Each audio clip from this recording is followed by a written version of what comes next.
Hello, nerds! Hello, nerds! Hello, nerds! Hello, nerds! Hello,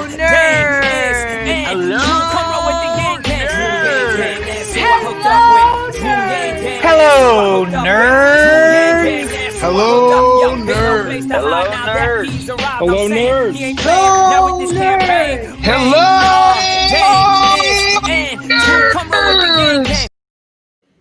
Hello, nerds!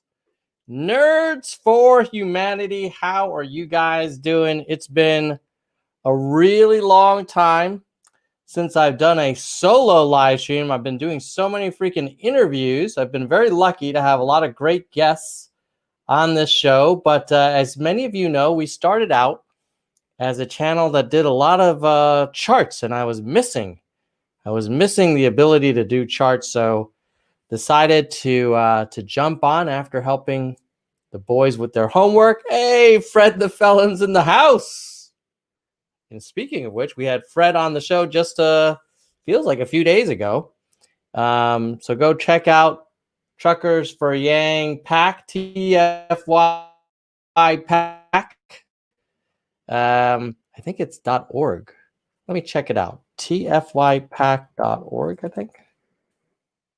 Yeah, or you can go to truckersforyang.com. Either way, it'll work. Check out what Fred is up to. Elizabeth Norris, hello. Anita Yang, hello, nerds. All right. So we're going to do a state of the race.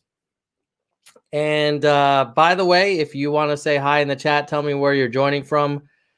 I am coming to you live from beautiful San Francisco Peninsula.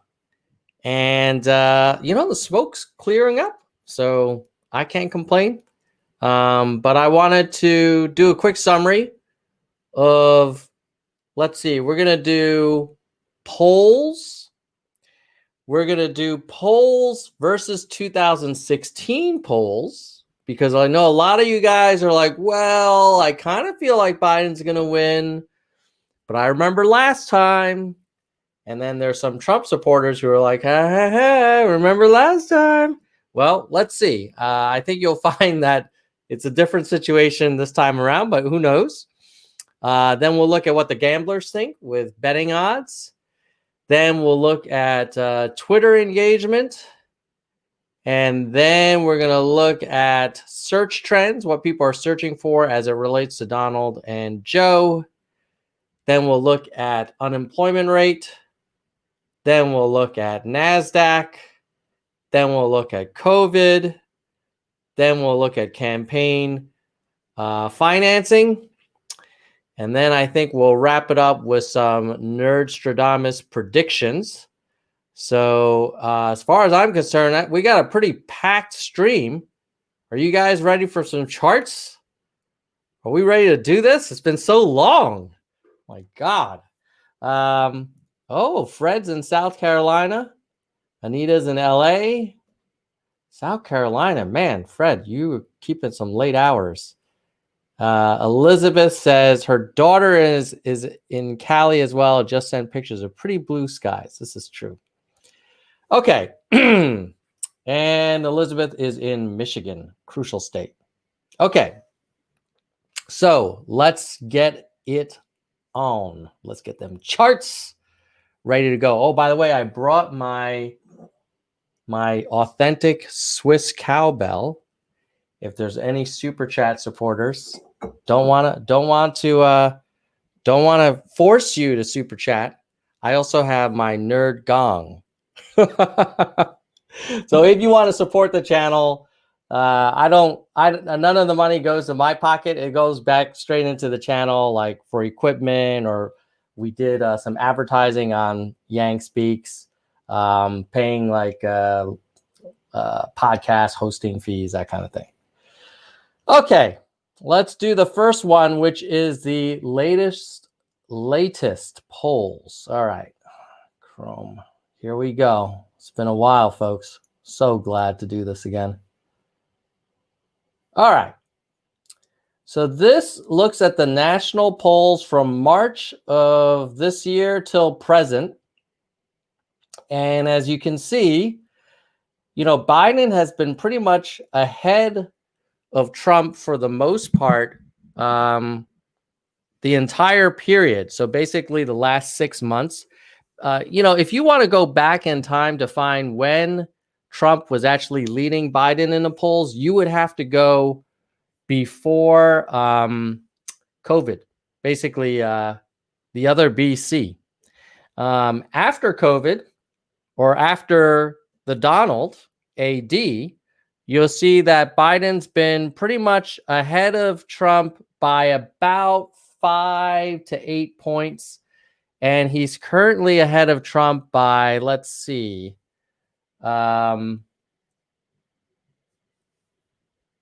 about 6.9.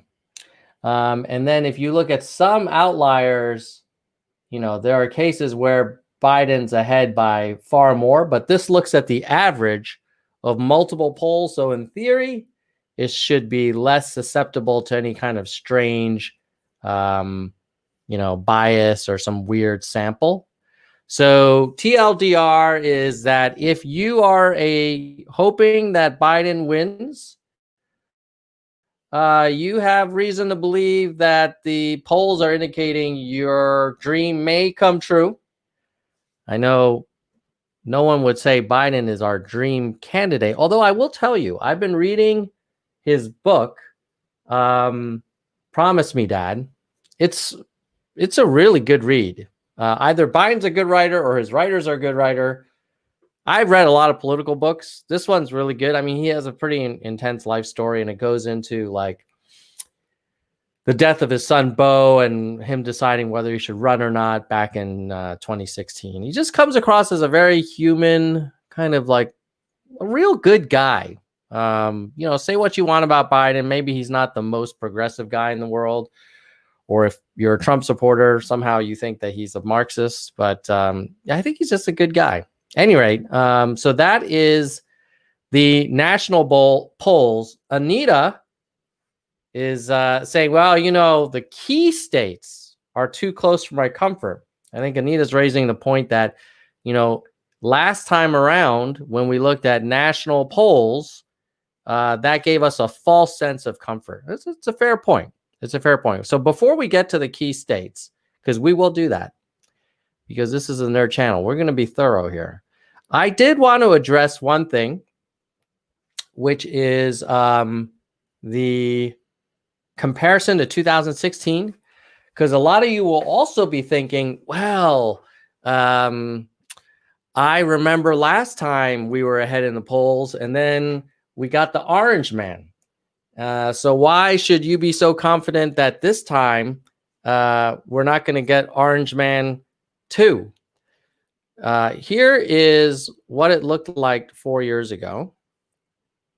Here we go. 2020 versus 2016. So as we mentioned, this is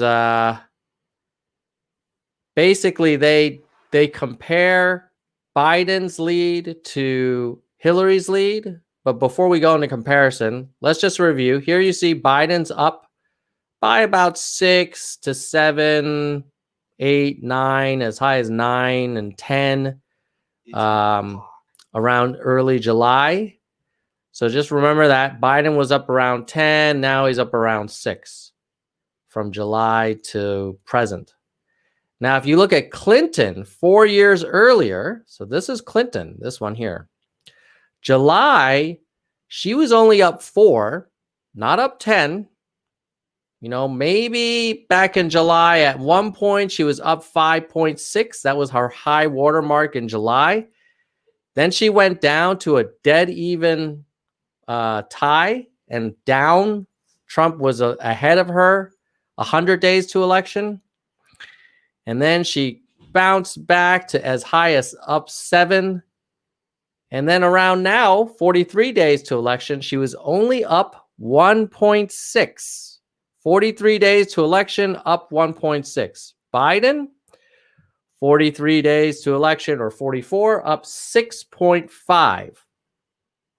So the difference is quite stark. You'd rather be Biden up 6.5 or 6.6 than Hillary only up 1.6.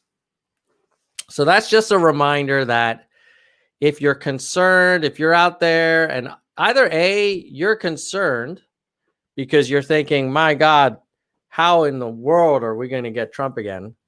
Well, and you're like, well, you know, Hillary lost. She did, but she had a slither of a lead at this time. Even the day before election, people forget this, especially the Trump supporters. They seem to think that Hillary was up 30 points, and then like they did this big surprise on election day. Some of those Trump supporters don't do their math. But she was only up like 3 points, and she did win the popular vote. So good news for the Biden supporters. Biden is up by a decent 6 points, and he's up further than Hillary was at the same time. In fact, he's up about 4 times more. Okay, next. Let us take a look at, I think, also let's look at favorability. People seem to forget how, frankly, unfavorable voters were towards her versus, let's see, Biden. And then we will go to the battleground states. So, favorability. Let's start with Hillary. Hillary Clinton, okay?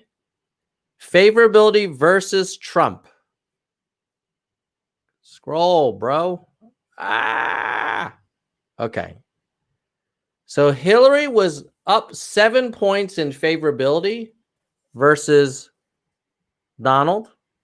And at one point, she was up 18 over Donald. Even 20. Maybe this was during the Access Hollywood stuff. I'm not sure when this Access Hollywood stuff came up. But she was up 20 at one point. And then in terms of where we are today, she was up about 7.4 favorability. Okay, so you're thinking, wow, see, Hillary was favorable and she lost.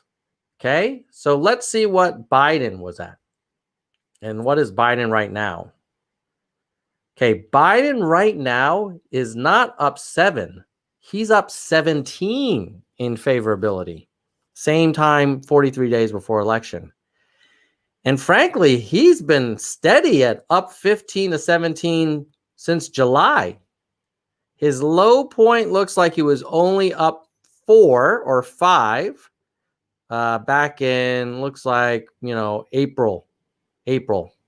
So from a favorability point of view, Biden up 16.8 compared to Hillary only being up 7. So, you know, more than double the favorability gap that Biden is enjoying. So, you know, how you like them charts? Okay. All right, let's see what you guys are saying. Jamie is saying, yeah, the difference is anti-Clinton sentiment. Yep. People did not like Hillary. A lot of people still don't like Hillary. Frankly, I didn't love her, but I did vote for her and I gave her money because I felt that Donald Trump was not the sharpest knife in the drawer and certainly not the straightest arrow either. Less undecided voters. Oh, and no third party. Yeah. We have much less of that this year. So it's very much a head-to-head race. And you have a Biden who, yes, is not the most dynamic. Yes, he's older. But I think a lot of people like Joe more than Hillary. Frankly, had Joe run in 2016, we might not even be here. We might have had, like, never had to deal with the orange. But it is what it is. Okay, so it is what it is. All right, now let's look at top battleground states. Okay, the crucial states. And not only are we going to look at 2020, yep, you guessed it. You guessed it. We're going to look at 2016 as well. All right. Let's go some more charts. Oh, my neck is killing me.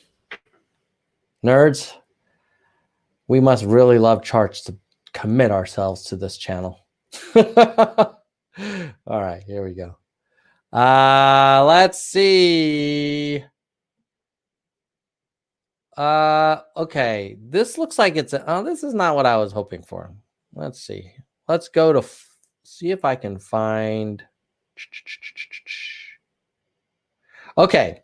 So this is looking at Pennsylvania, Michigan, Wisconsin, Florida, North Carolina, and Arizona, and taking an average of those polls. I think RCP does this because there weren't a lot of polls done in 2016 for each of those states, so they have to average them all together.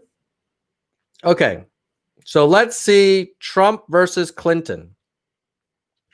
You see, Clinton had a lead even in these battleground states in the spring of 16, but her lead started to dwindle in the summer. Then she caught up again, and I think around now is maybe the Comey reopens the investigation, but regardless, 43 days in, what was Hillary Clinton's lead? 1.3 in the battleground states. 1.3. 43 days to election. On crucial states, and I'll tell you what they are, as you guys know. I'm not like Andrew Yang. I don't memorize. I'm not good at memorizing the battleground states. Pennsylvania, Michigan, Wisconsin, Florida, North Carolina, Arizona. Hillary Clinton was only up by a measly 1.3 points. Well, so it's not super surprising that Hillary lost, right? And you might be thinking, well, shoot, what if these battleground states go for Trump again?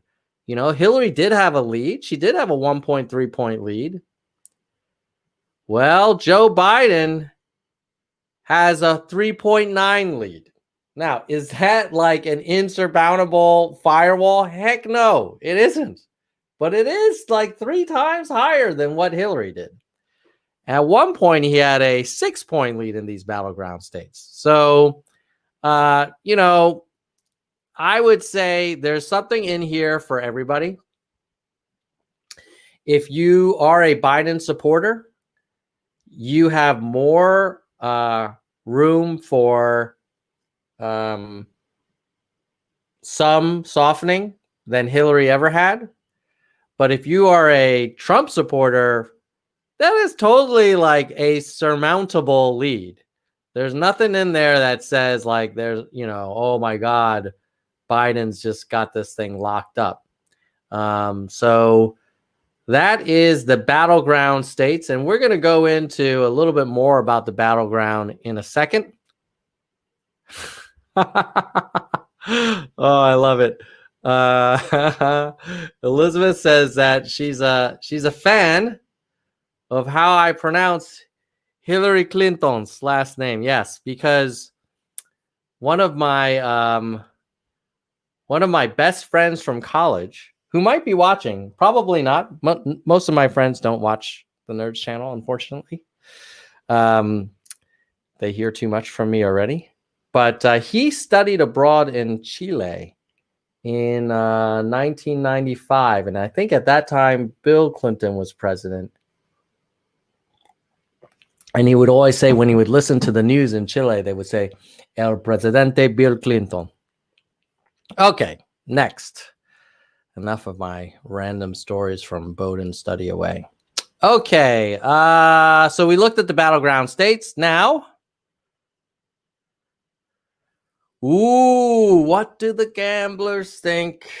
What do the gamblers think? The betting odds. Guys, I have not done a state of the race in so long. Remember when we used to do these like every week? Sometimes even more frequently during the primaries? Those were exciting times. Oh, by the way, if you're enjoying these charts, can you do me a solid? Can you go ahead and like? And if you somehow stumbled on this and you're not a subscriber, also subscribe. And then if you're, whoa, oh, yeah, super chat from Elizabeth Norris. Elizabeth, I have a choice for you. I have the nerd gong. Remember this guy? Or I have the authentic Swiss cowbell. You let me know which one you would like to hear, since you were so generous with your super chat, which will go, frankly, to paying back Andrew Yang for our advertisement of the Nerds channel on his podcast. Because obviously he didn't do it for free. It went to his nonprofit. So I basically did a little debt spending. But that super chat will help me pay back. So Elizabeth, you let me know if you have a preference for the gong or the Swiss cowbell. Before I'll come back to you. Oh, Swiss cowbell, please. And one more. Yeah. Here's this beautiful cowbell, by the way. This is like real leather. It's like real metal. And then it has this big thing in my arm. So ready? Elizabeth Norris, Bill Clinton, El Presidente Bill Clinton, and Hillary Clinton say hello to my little bell. Woo! Oh my God. So fun. I haven't done a live stream with you guys in a while. Okay. For those of you who are just joining, don't worry. We're going to get to the charts right now. We're going to betting odds. Okay. What did the gamblers think? The gamblers think a 54% chance it will be President Joe Biden. And that is versus last week. It's basically flat. Those gamblers are not changing their mind, even though President Trump is doing his best to do what President Trump does, which is go to rallies and tweet about things that fire up his base. So if you trust the gamblers, now I will tell you, to be real, since we're going to, oh, Fred the felon. Sorry, he's got the gongs for Yang, baby. Here we go. Dude, I got to show you guys in close-up. This is a gong. I think it's called like some kind of meditation bowl. I got it in Tokyo. And the way you're supposed to do it is you're supposed to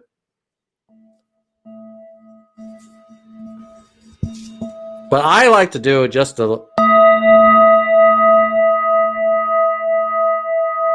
ooh, that's Zen, man.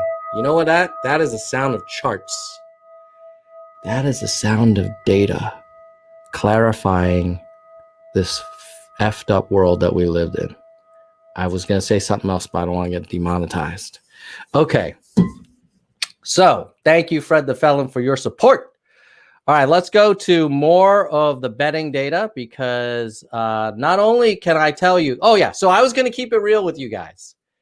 And I was going to just warn you that the gamblers also thought that Hillary would be ahead.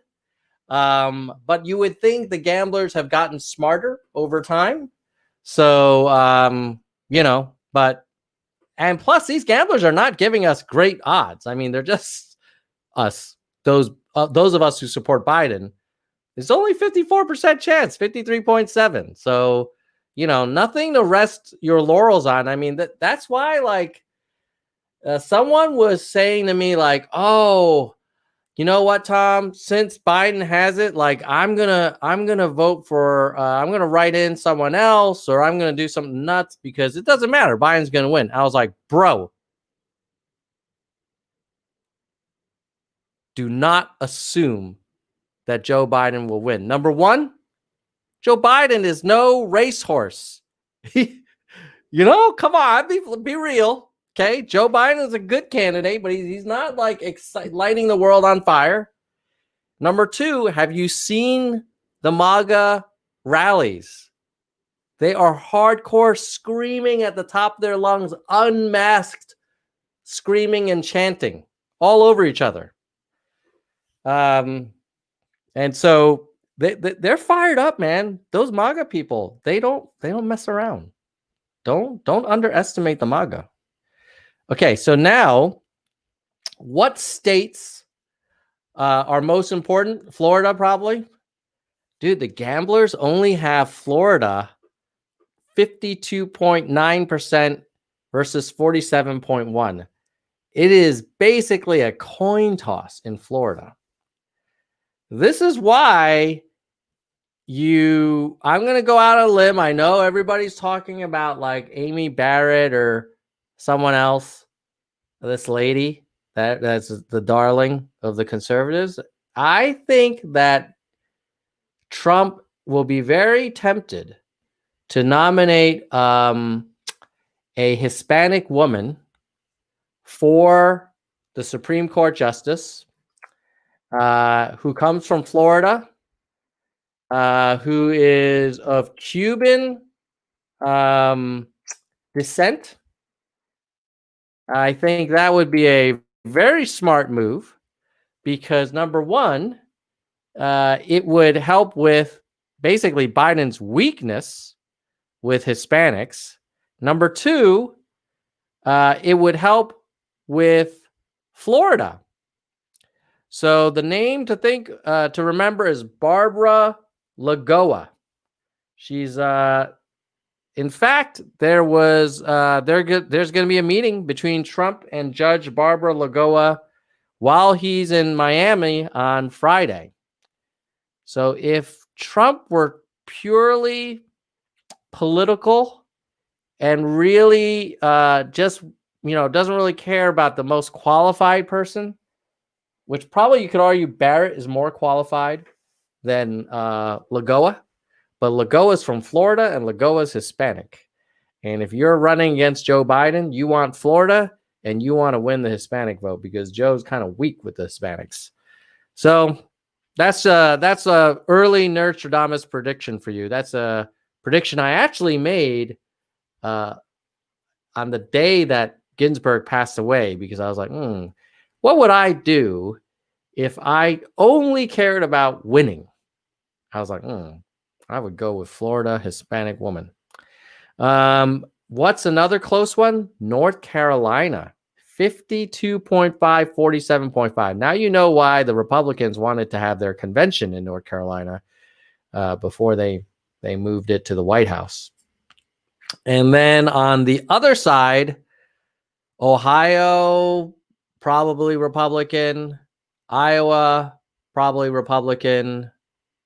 But actually, the rest of the map, there's not that many states that are kind of heavily in contention.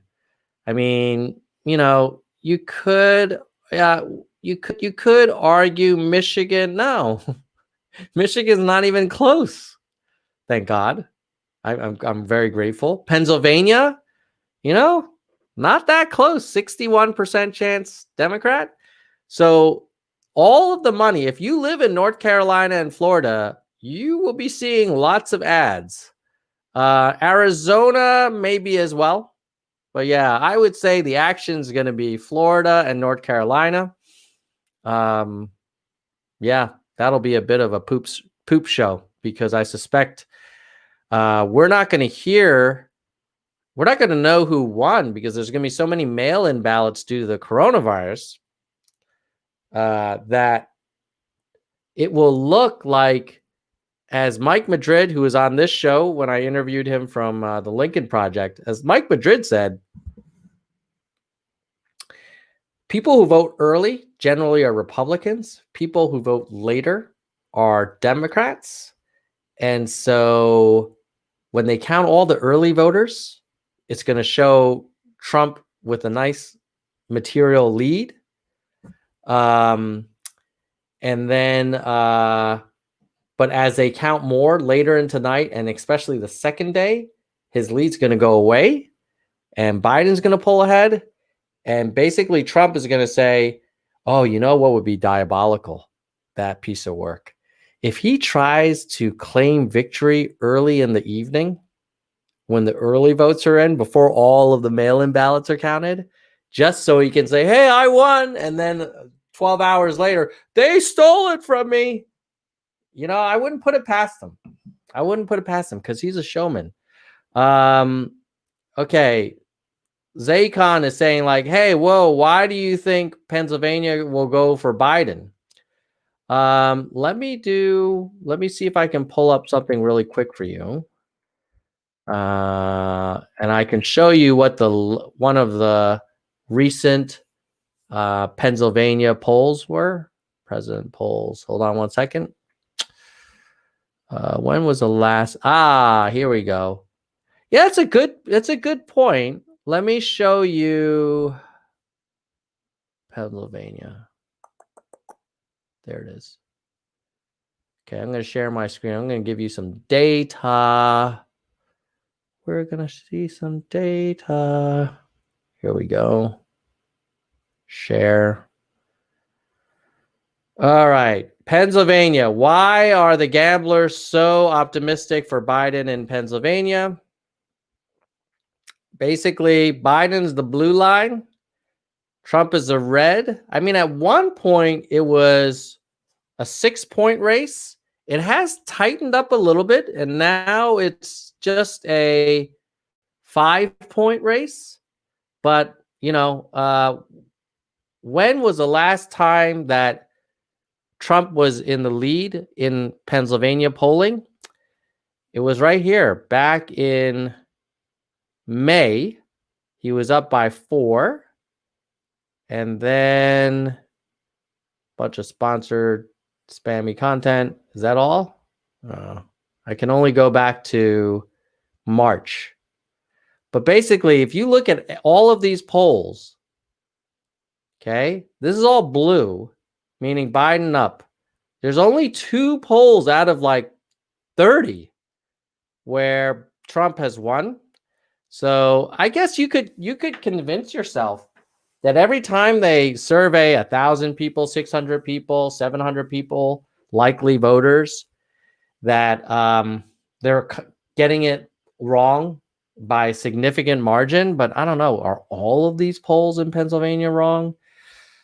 I don't know. It could be. They could be. I mean, I know what you're thinking. You're thinking, well, the polls weren't perfect in 2016. But I think, well, now that we're wondering, let's see if I can find Hillary versus Trump, Pennsylvania polls 2016. Let's see if I can do a quick comparison. Oh, yeah. God, you gotta love the power of search. Okay, so in 2016, let me share my screen.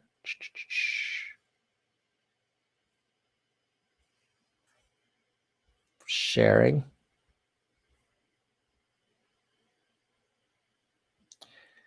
Uh, 2016, around September, late September. What are we now? What the heck is it? It's all blending together. 22. September 22.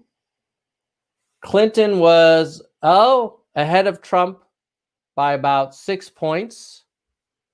So similarly to Biden.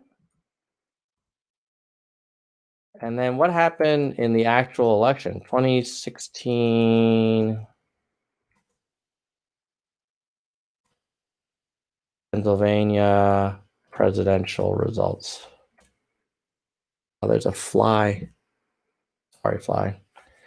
Okay, so in 2016, we know that Hillary was up by about 6 points, same as Biden around this time, and she won. Oh no, that was the primary. Where's the general? These are a bunch of polls. Come on, man. You serious? General election statewide results. Oh no, sorry. She did lose. So I'll show you by exactly how much for those of you who don't remember. Here we go. So 2016, Hillary had the exact same lead that Biden has in Pennsylvania, but by November, she got only 2.9 million, 2,926,000 votes. And Donald Trump got 2,970,000 votes. So, she was off by about 44,000 votes and, basically 48.18% versus 47.46%. So, there you have an example where you can be ahead in the polls by 6 points in September and lose by about 0.7 percentage points, 0.7 percentage points in November. So yeah, this is why this thing is going to be close and why you should not take anything for granted, because we know what's at stake here. What's at stake is another 4 years of the orange man. I'm telling you, man, I don't want the orange man anymore. Oh, but I will tell you this. The last poll that was taken before the election had Clinton only up by 2 percentage points, and then she lost by 0.7. So hopefully Biden will be up by more than 2 percentage points. So that's a long answer to the question from, who was it? Someone was asking about Pennsylvania. Maybe it was Zacon. Rhymes with bacon. All right. Hey, boys. Hello, nerds. Okay. All right. Oh, I got to stretch. Okay. You guys ready for more charts? Or I know we're pushing 40 minutes of charts. You guys want to keep going? Let me know. I'm going to take a little sip while you decide, because it is getting a little late. But I do have more data if you want it.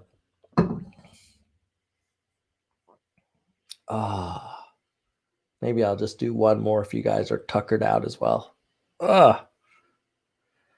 Okay, Harkins Aquatics. Wow, I haven't seen you in forever, man. He says, keep it up. All right. Spider-Man is saying, PowerPoint. I love it. Okay. All the old school are coming in. I love it. It's great to see you guys. Okay. So we did the gambling odds. Let's do gamblers' predictions on who will control the Senate.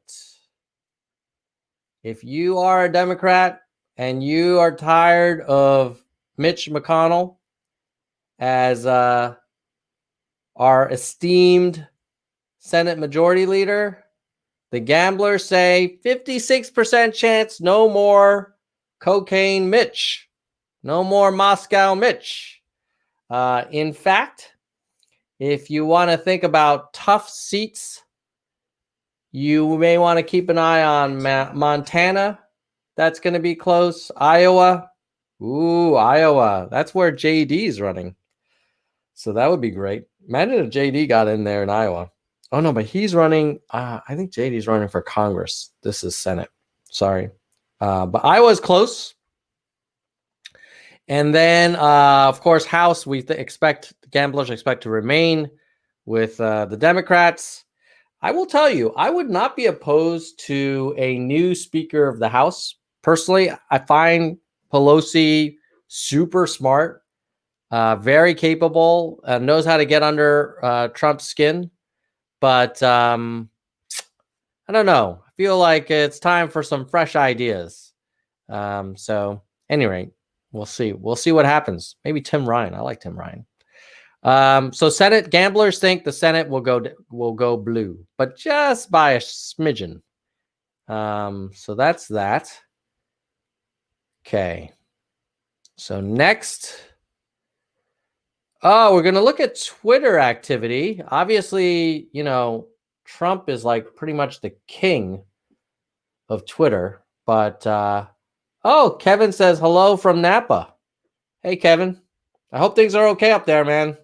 I was up at Muir Beach a few weeks ago. It was beautiful. It's hard to find parking. Okay. Here we go. Twitter. I was expecting Trump to be crushing it on Twitter versus Biden. And that's pretty much what's happening. So if you look at total followers, you've got Donald Trump at 80s. I don't know if they're all real. There could be, some foreign influence there. Who knows? But he has, according to Twitter, after they de-spam, 86 million to Joe Biden's 9.6 million. However, if you look at daily followers, Trump is the red, the new dailies, and Biden is a blue. There have been several days where Biden is getting more new followers than Trump. So let me zoom in here. Like as an example, on August 11th, Trump got a little bit more, 52,000 versus 43. But look at that. August 12th, Biden had double. August 13th, Biden had more, about 15% more. August 14th, Biden had 70,000 versus 2,000. And then if we look at the most recent, September 22nd, Trump had 50K, Biden only 17. September 21, Trump 28.9K, Biden 26. September 20th, Biden 23,000, Trump 2,000. September 19th, a little bit ahead for Trump. 18th, ahead for Trump. 16th, Biden ahead. So TLDR is like, of course, Trump is super strong on Twitter. But Biden's not, he's not completely out of it. In fact, he's been adding way more than he's ever added. Like the fact that he's now adding 10,000, 20,000, 30,000, 40,000 compared to January, where he would add 1,000, 1,000, 2,000, 1,500, added 2,000, added 2,500, added 2,700. So he's doing way better. So that's what I can tell you about Twitter. I'm just checking with you guys. See if you guys are. Oh, Spy Hunter is a new member. Spy Hunter has joined. Spy Hunter, I am going to give you the wooden cow with the bell, also from Switzerland. That's kind of lame. Sorry, Spy Hunter. I owe you. I'm gonna give you a little bit of the prayer gong. Oh, I'm sucking, Spy Hunter. There we go. That's the sound of data, baby. You hear that? That's the sound of data. Charts. Clarifying. All right, welcome, Spy Hunter. All right. So now let us go. Oh, speaking of members, I want to SR. I am in Pacific time. I used to be in Swiss time, but I have moved back to the greatest country in the world to witness a turning point in our history on November 3rd. And if Trump wins again, I don't know. Well, I'm not going to go back to Switzerland, but it would be very hard. Okay, let me just give a quick thank you. Speaking of Spy Hunter, almost on cue, I want to thank our other members real quick. So our at the highest level, our EVP, Kristen Slevin. At the next level, VP, I want to thank Emily. Oh, I'll order basically at total time for the OGs. VLAM, JM Sap, Fat Lamb, Emily Kingsley, Laura Lane, Joshua Frick, Arkansas for Yang, Patrick Dunn. So those are the VPs. The next level down are hardcore. Mike Chan, Gene Lim, Mrs. Jones, David, Tracy Mesa, DK, Landline, Phoenix Congress, Jekalego, Kirsch, Mr. History Fan, Byram Hess, Mona Burton, Susan Clifton, Yang Deng. And then we have our verified. Helen Fung, Lisa Childress, Sugar Sweet, Albert Tom, Brandon David, Yes Ramirez, Brian Kitching, Peter Knight, Arez, Hitachi, Your Mommin, Gail.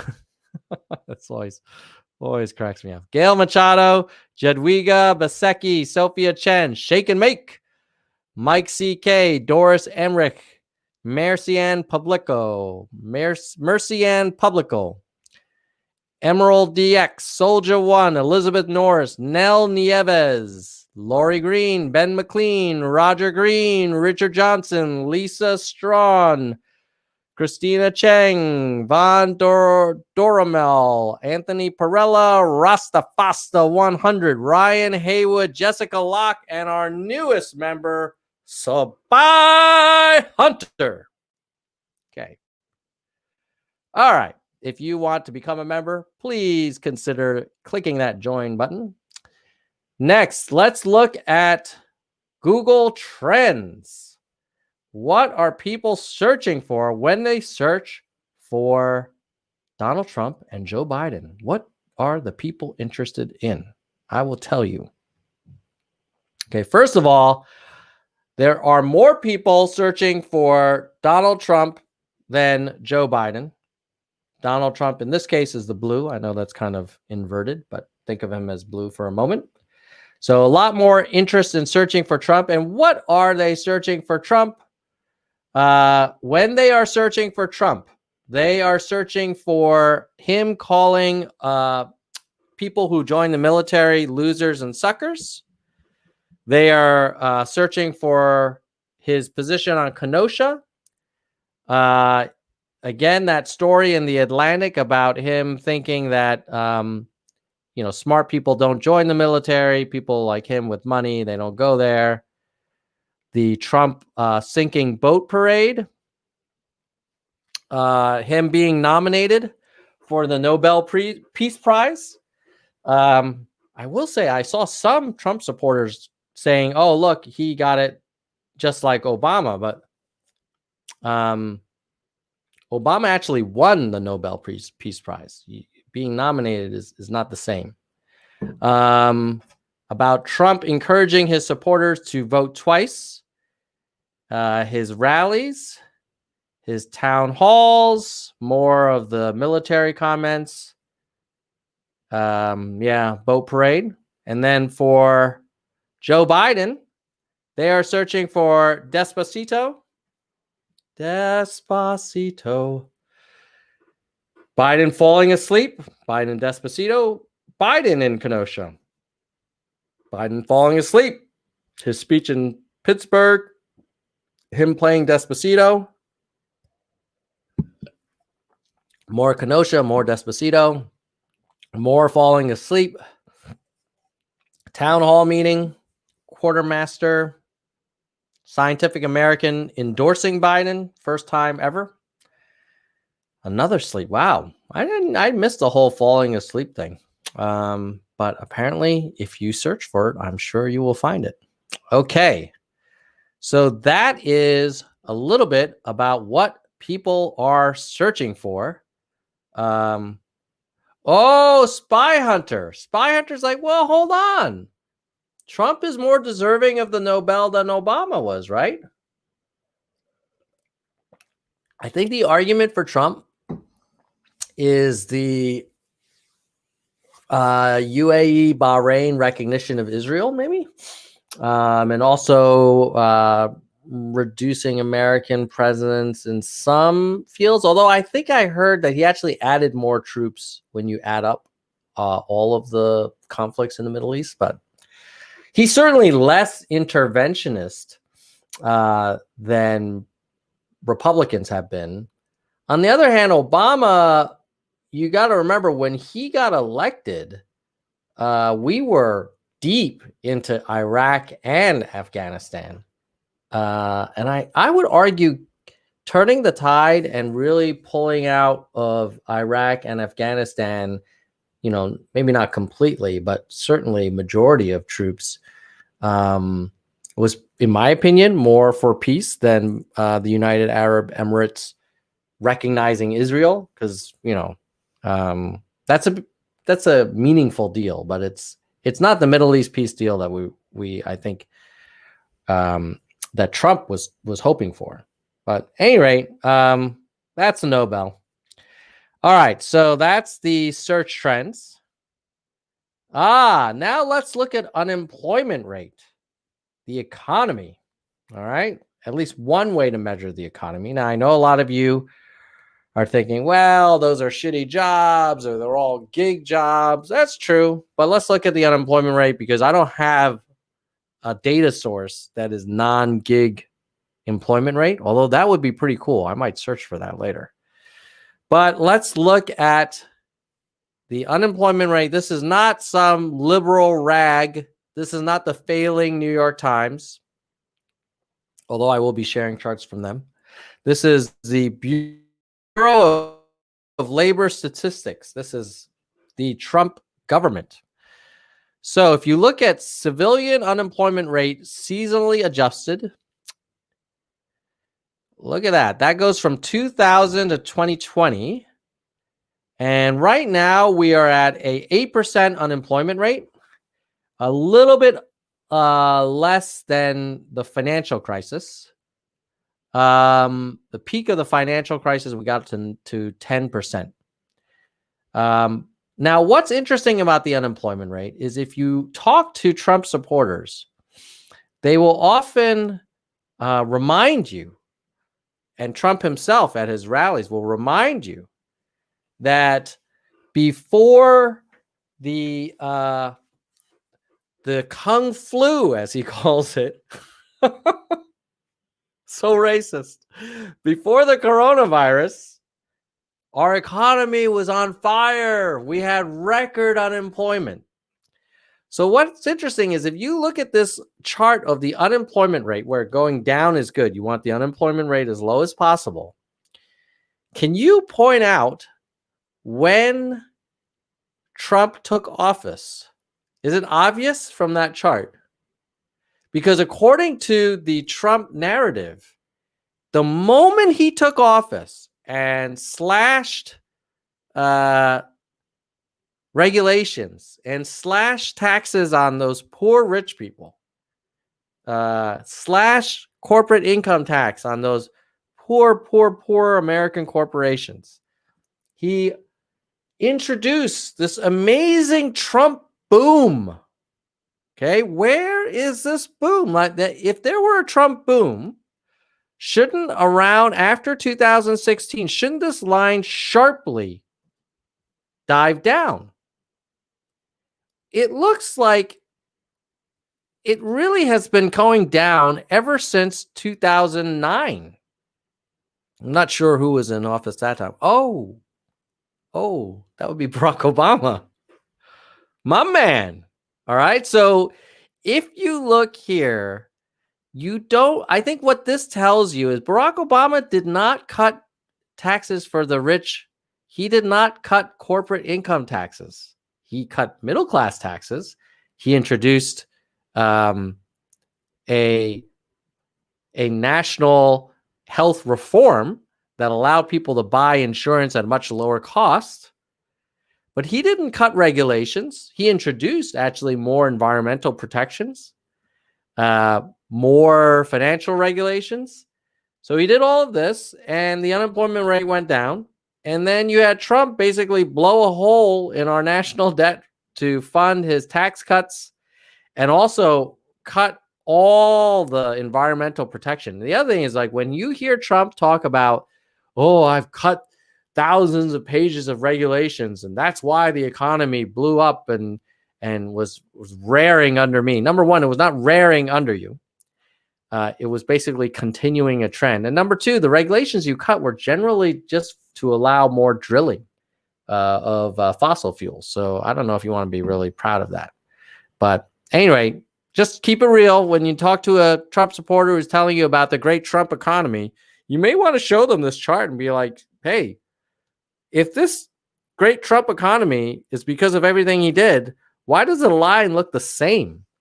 It's basically the same negative slope as under Obama. In fact, it actually seems to have flattened a little bit. And then, of course, you know, when you don't take coronavirus seriously, it will screw you.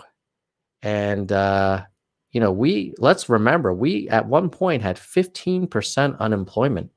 15%, man. That's crazy. 1 out of every 7 people. That's nuts. So, any rate, that's the unemployment rate. And now, you guys want to keep going? I got more charts.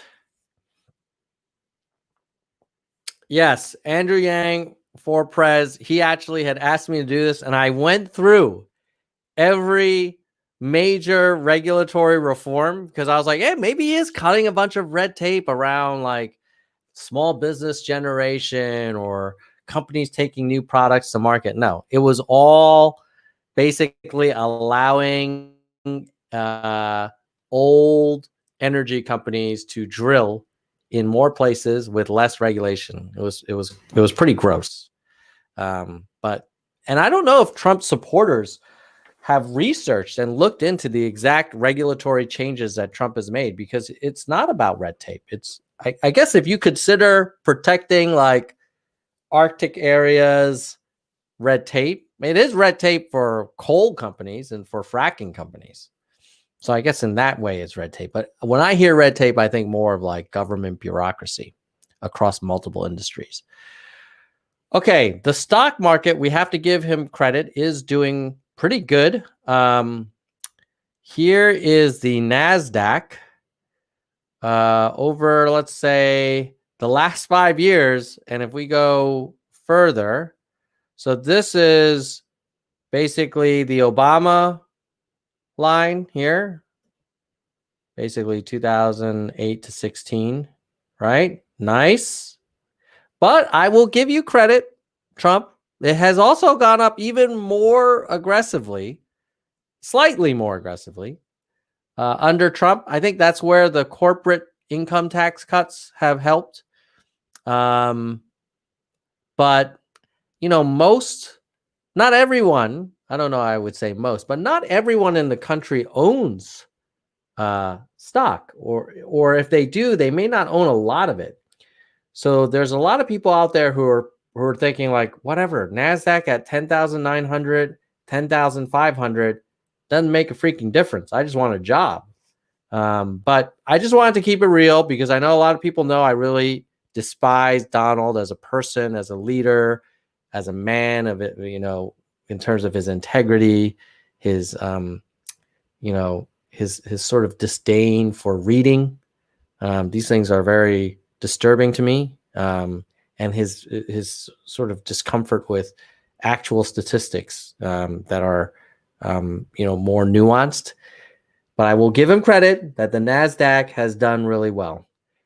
Oh, Jennifer wants to know, hey, when will Peter return to the channel? You know, he will. He wants to come back. Lately, I've had a lot of people who are running for office or approaching us to come on the Nerd Show. So I've been trying to accommodate a lot of other guests, but I will get Peter back. And I will tell you this, having just talked to him over text today and over video this weekend, he is very sad that the nightlife in Miami has been reduced.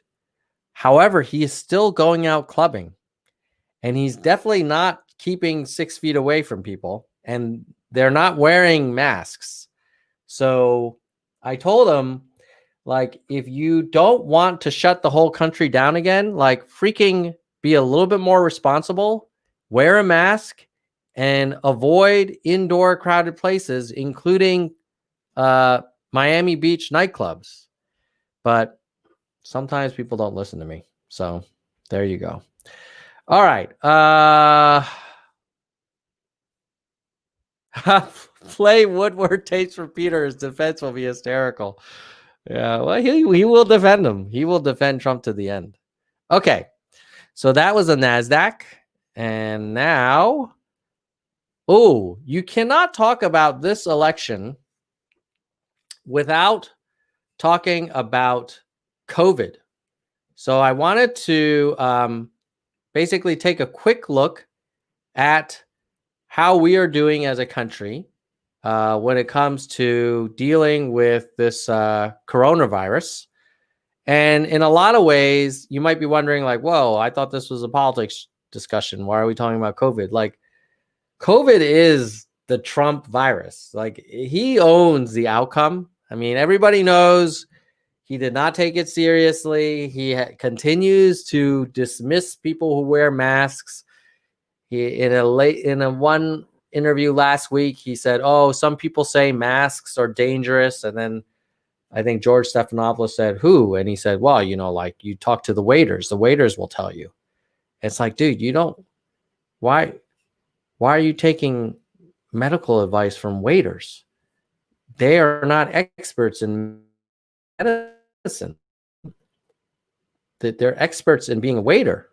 You should get medical advice from Fauci or Birx or the head of the CDC. These are the people you should get your scientific advice from. Scientists who go to school and study biology and chemistry and immunology and virology and epidemiology. Don't freaking take your health advice from waiters, bro. All right. I don't think the orange guy is going to listen. But let's take a look at the statistics around COVID. I think they're better. I'm not going to say it's because of Trump, but maybe in spite. Okay, so here's the national map. Basically, if you live around Missouri, Arkansas, Tennessee, Oklahoma, Iowa, parts of Wisconsin, you got some issues. But much of the rest of the country is doing a little better. Puerto Rico, not so good. Where are cases higher and staying higher? North Dakota, South Dakota, Wisconsin, Oklahoma, Arkansas, Iowa, Utah, Missouri, Tennessee, Nebraska. And then where are they higher but starting to go down? Guam, Mississippi, South Carolina, Kentucky. Lower but going up: Wyoming, Arizona, Rhode Island, Colorado, Massachusetts, New Jersey, Connecticut, New Hampshire, Maine. Lower and staying lower. Woohoo! California's in here. Florida, congratulations. Lower and staying lower, even though Peter's going out every night. Louisiana, all right. So there's progress here. Where are new deaths increasing? North Dakota, Missouri, Virginia, Rhode Island. And then if you sort by total cases in the last 7 days, let's say per capita, Louisiana, Florida, Mississippi, Alabama, Arizona, Georgia, South Carolina, highest number of cases per 100,000. In the last, that's total. But if you look at the last 7 days per 100,000, you see North Dakota, South Dakota, Wisconsin, Oklahoma as being in a much worse place. And if you invert it, if you are in Vermont, Maine, the Mariana Islands, New Hampshire, New York, Connecticut, Oregon, you're in pretty good shape. New Jersey, Washington State. Washington State, remember, that was like where it all started. So it can be done. And if you want to look at deaths, Most deaths per capita in the last 7 days: Arkansas, Mississippi, Virginia, Guam, Mississippi, Virginia, Florida. So still significant deaths in Florida. I think Florida's got a lagging indicator. Hopefully their case count is starting to go down. And I think it is. Yeah, I think it is, because Florida's case count, if you look at Florida, look at this. It used to be very dark reddish orange, and now it's turning just orange. You want to be as light as possible. All right, so that is overall in America. We have had almost 7 million cases, 200,000 deaths, and our death rate is I thought I had it somewhere here. Hold on. I feel like our death rate's been a little bit under 1,000 per day, which is fantastic compared to before, where it was like way over 1,000 a day. Yeah, I don't have that death per day number, but look, even on September 21, which is yesterday, we only had 428 deaths. We used to have over 1,000 a day. So we are starting to make a progress, but you see here the case level nationally is bumping up again, which is not good. So 7-day average cases back on September 12th was 34,000. And now the 7-day average cases is 41,000. So it's gone up actually considerably, about 20% in in only about a little over a week. You hope this isn't the beginning of a second surge. Well, we'll keep our fingers crossed. And then if you look at countries, let's see here. World. Yeah, go there. And you look at the country table. Whoops. Bear with me, folks. Okay, we are going to go for our country table. Come on. Country table. That's a country map. There's a table. Okay. If you look at deaths per 100,000, the most difficult looks like in South America. And then the US has about 1.5 deaths per 100,000. And in terms of cases per 100,000, where are we? Cases per 100,000. The US is 93. 93 cases per 100,000. Now, if you compare how we're doing to other countries, we're doing way better, way better than Aruba. Israel is in bad shape. Spain. So we're doing better than a lot of countries. We're 93. Who's doing better than us? It's a long list, basically, as we go down here. Belgium, Brazil, Netherlands, Iraq, UAE, Denmark, about half as much as us. Portugal, half as much. United Kingdom, half as much. Switzerland, about a third. Russia, doing way better than us. I mean, it's a long list. Sweden, Jordan, Italy. Italy is doing better than us. Remember how, wow, Germany is crushing it. They only have 15 deaths per 100,000. We have like almost 100. So you got to wonder, like, why do we have so many more people dying than other countries? It's not money. We have way more money than them, and it's not technology. And it's not size, because Germany and France are pretty big countries. They're not like little tiny countries. So I don't know what I would say. It's the lack of a consistent response and letting every state kind of like make it up as they go along. That can't be good. Like when I was in Switzerland, they had less intense restrictions, but they were followed uniformly. There was no like, oh, I choose not to wear a mask. It's like, no, if that's the rule, like you got to do it. All right. So that was the coronavirus stuff. I would say, I know Trump in a recent interview gave himself an A, a grade of an A for how he's handled the coronavirus. I think he talks about banning travel to China. You know what that's like, man? That's like a spouse.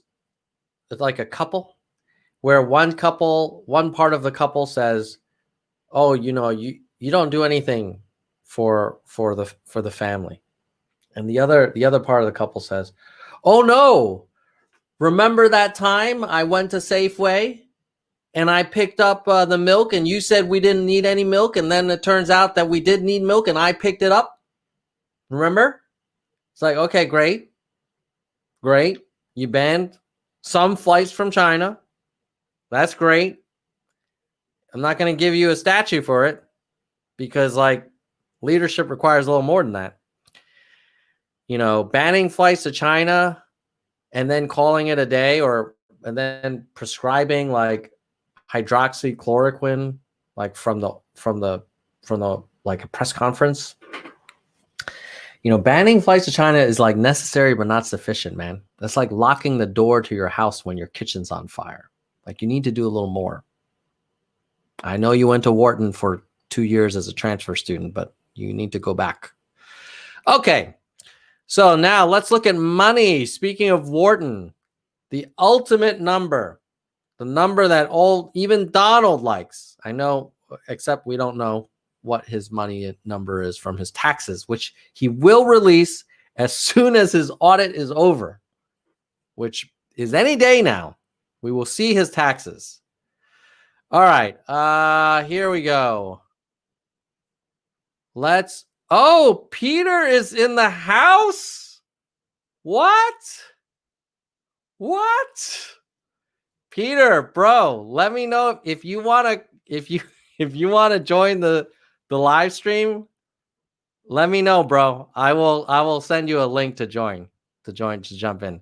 In fact, I'm going to do it now. You don't have to, but if you want to, it'll be in your WhatsApp. Hold on one second, guys. I didn't see Peter was here. Thank you for who was it? Someone in the chat was saying Peter, and I was like, no. Yeah. Oh, the guy who the guy whose username is Andrew Yang said that Peter was here. Okay, Peter, I'm going to send it to you right now, and then I'm going to get back to my charts, and then if you join, we'll be fine. Okay. Yeah, I just sent it to you if you want to join. Okay. So I was talking about money. Money. Who has more money?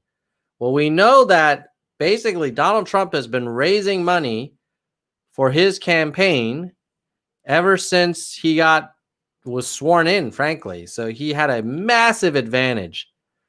And now he still has a massive advantage in that he raised $1.3 billion. Donald Trump and the RNC have raised, you heard it right, $1.3 billion. Joe Biden and the DNC, also a staggering amount, $990 million. And in fact, Biden raised $291 million in August, and Trump only raised $129 million. I think the other number to look at is that Biden spent 737 of that 990, but Trump has spent almost everything. He spent 1.1 billion. Done. Gone. Like Trump University. Done. So in terms of cash in the bank, Trump actually has less cash left than Biden. And if you look at the August numbers, Biden raised 200 million, spent 130, has 180 at the end of August. Trump only raised 60, spent all of it, and now has 120 million from previous raises. Small dollar donations was 64 million out of the 160 million. And then for Trump, it's 16 million out of the 45. So about a third of Trump's funding sources are small dollar. And yeah, maybe like 25% is small dollar from Biden. So they both have a fairly large amount of high dollar voters, high dollar donors. The DNC and the RNC raised about the same amount. This whole political action committee called the Make America Great Again committee has raised 125 million. I don't know who's behind that. I think that's the whole point of these things. They don't really tell you who's behind it. Oh, you guys were asking when is Peter going to be back on the Nerds for Humanity channel? Well, let me see here. Let me pull out my earbuds because sometimes I need to wear earbuds when I'm having conversations with people so we don't get no echo. So let me plug that in here. And let me add none other than my brother. Unfortunately, not from another mother either, from the same mother. Peter MAGA USA. Hey, you know, actually, MAGA is great for me because M is also my middle initial. Yes. Peter M. Leon. Peter MAGA Leon. Yes. And when I was in investment banking, there was another Peter Leon at the bank. So they made me Peter Swaps Leon for my corporate email. And then some of my fellow colleagues, when they met me in person, said, oh, you know, we've always talked to you and got your email. Is your middle name really Swaps? And I'm like, no. Yeah. Well, dude, how have you been, man? What's going on? It's great. Miami, Florida is amazing. I'm just rediscovering this place. I went out tonight to an amazing restaurant called Santorini. It's in south of 5th, South Point. And, you know, as you know, I'm basically vegan or vegetarian at home, but I'm pescatarian outside. So I asked them whether they had any locals discounts because some restaurants will give you 20% off. But she said, no, we don't have any locals discounts. But this was like, we were there at 9 p.m. She said, we have a great happy hour. I'm like, you know, I was looking at her. I was like, you know, what kind of great happy hour you have? I said, what's your great happy hour? You know, like, you know, she's like, well, all the food is $5. Oh. Yeah. And I saw it's like Greek salad, $5. Even like, I don't eat meat, the lamb gyro, $5. Oh, I like that. Can you imagine that? So, and they are dog friendly. And it's like a 5-star, like, I don't know how to upload pictures here, but basically, I sent it in the family chat to you guys. It's like, it's got beach chairs, it's got day beds, and I could bring my dog. So basically, I'm going to go there at least once a week, order 1 or 2 or 3 items, and just hang out with the dogs. And some beautiful ladies, of course. Yeah. Oh, wait a minute. I think I saw you had sent some pictures. Yeah, it's amazing. Is this a video? Did you send a video? No, I sent a video to the family chat. Don't post that one online.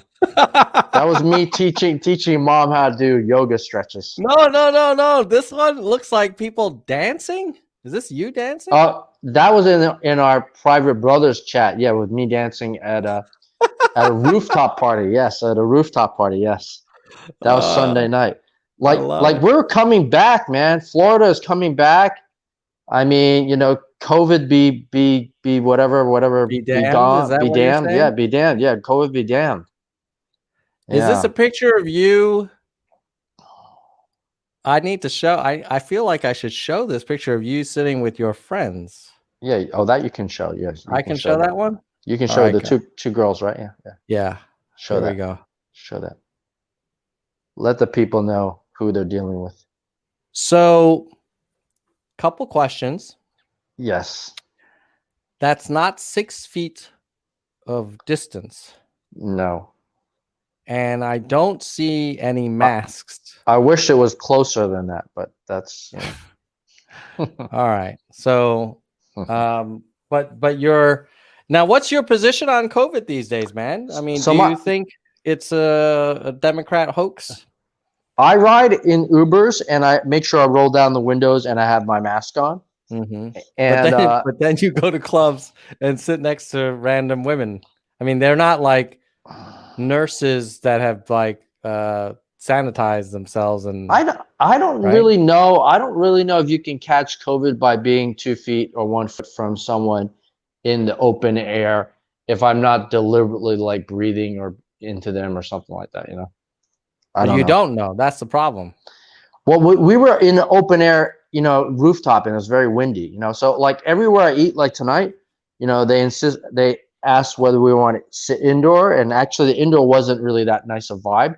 So we sat outside just by the pool and all nice. So and then last night when I went to eat at the Turkish place, is a roadside thing again to eat outside. So the whole thing is like, if you ask me about COVID, I'm watching to see what happens in October. And as you probably know, like UK is locking back down, Spain, France is in trouble. I was talking with Maggie, my ex from a long time ago, and she said that the cases are shooting through the roof. So, if we go through another third wave, I heard you say second wave. No, US and Florida, as far as I'm concerned, we went through a second wave in July and August because we tried to soft reopen in June. But if we do another lockdown, like say in October and November, then I'm out of here. I'm out of here because like the weather is fantastic right now. Let me tell you, anyone that's thinking about what Florida's like, I mean, the weather outside feels like Hawaii. Right now at night it's 75 degrees. It's super windy. I can't imagine being anywhere else in the world. Like if I was in Singapore, it would be so hot and humid, and I would have sweated my ass off. So, I guess if I want to be just hanging out with the dogs and eating good food and enjoying the weather and COVID be damned, then I would stay in Florida. But if, they really lock things down, then there's no point to be here. Let me ask you, what's your take on the president talking to Bob Woodward about whether COVID was serious or not? Did you agree with him? So that was like something he told Woodward, about like, it was very serious, more serious than the flu, right? Is that what you're talking about? Yeah, like 5 times more deadly than the flu. I don't think he misled the public, because when he told Woodward that, it was in early February, correct? January. What part of January? So Late January. Okay, late January. As you know, at around the same time, around January 31st, he shut down international travel to the U.S. He's very proud of that. Right? No. See, he did that. So obviously, if it was equivalent to the flu, he would not be shutting down the So borders. here's the question. Yeah. So, you know what I'm trying to say? So, you know what I'm saying? I think it's a perfect example of a lazy man's leadership. It's easy to say, oh, I'm not going to let flights from China or Europe come in.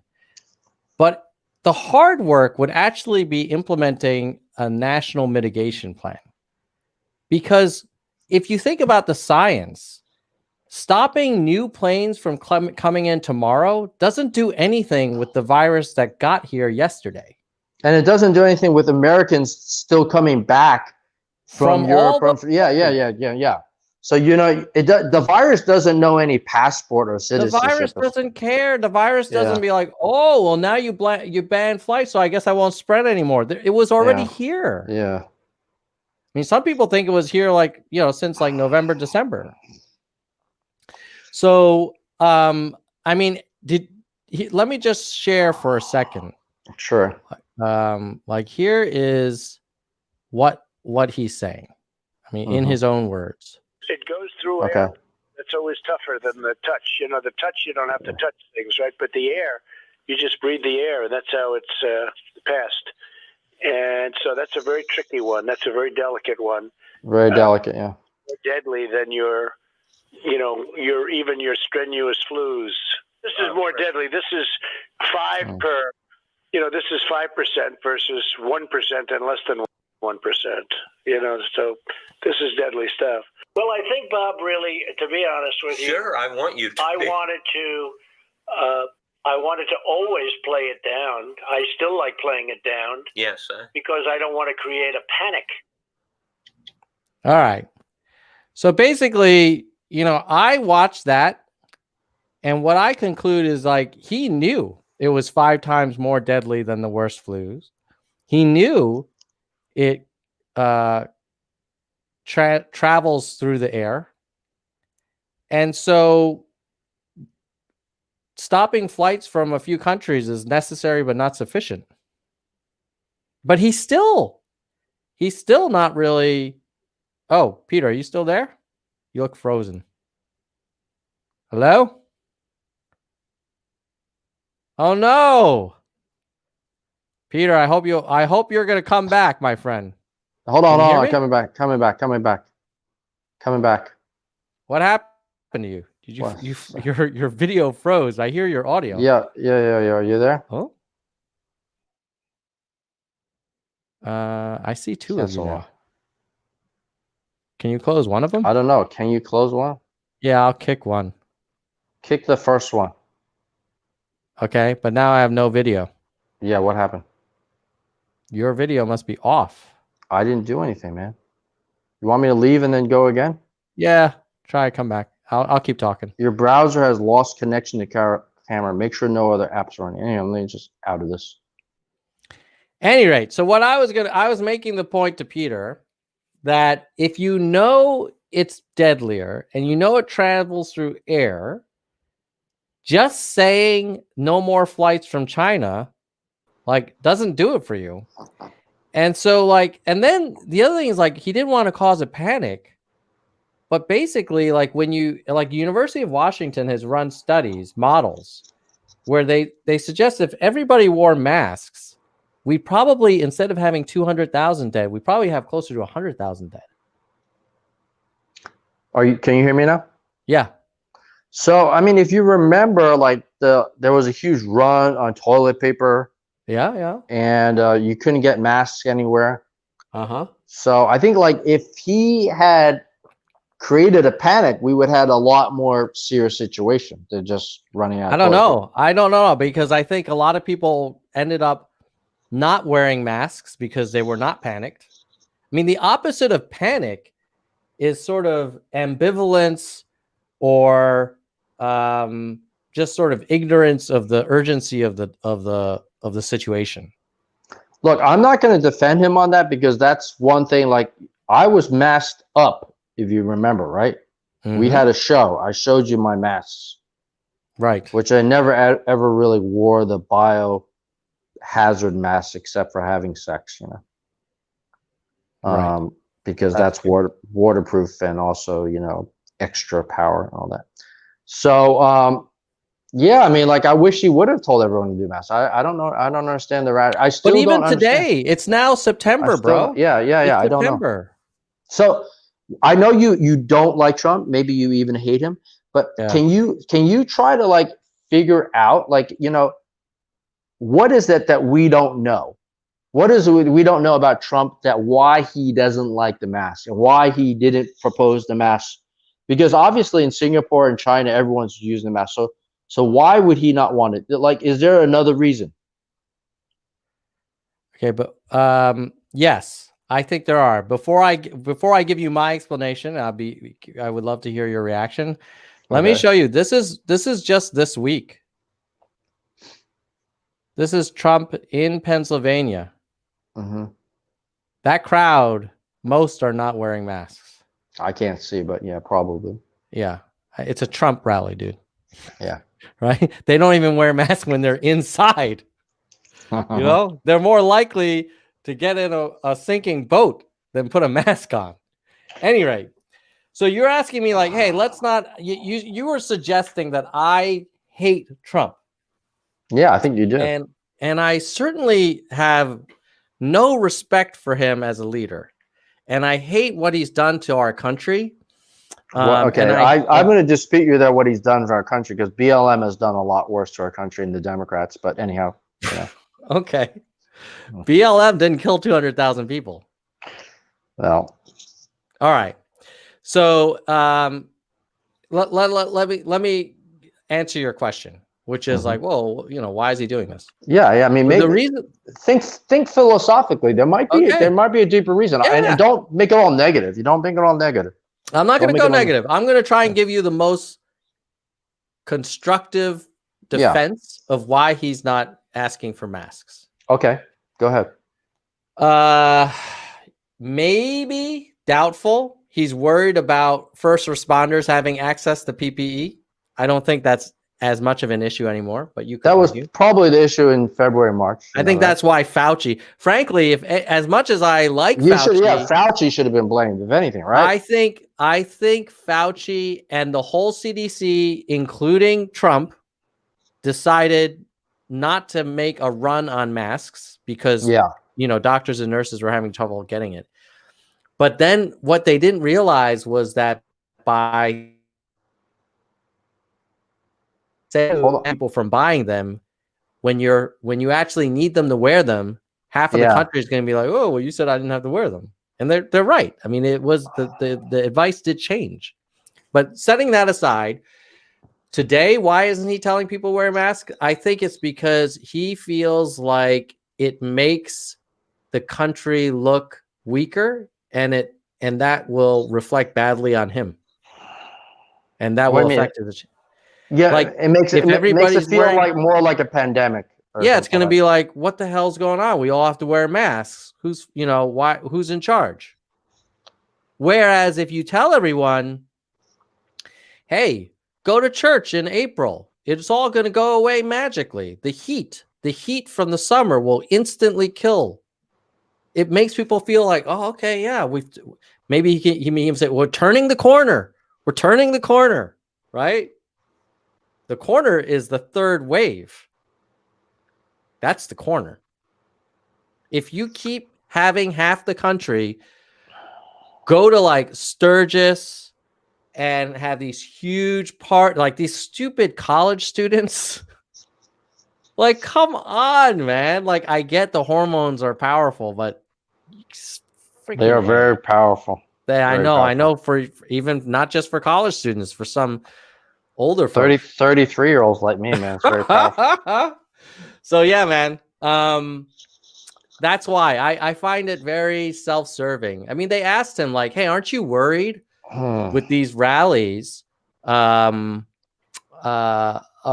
safety and coronavirus and risk?"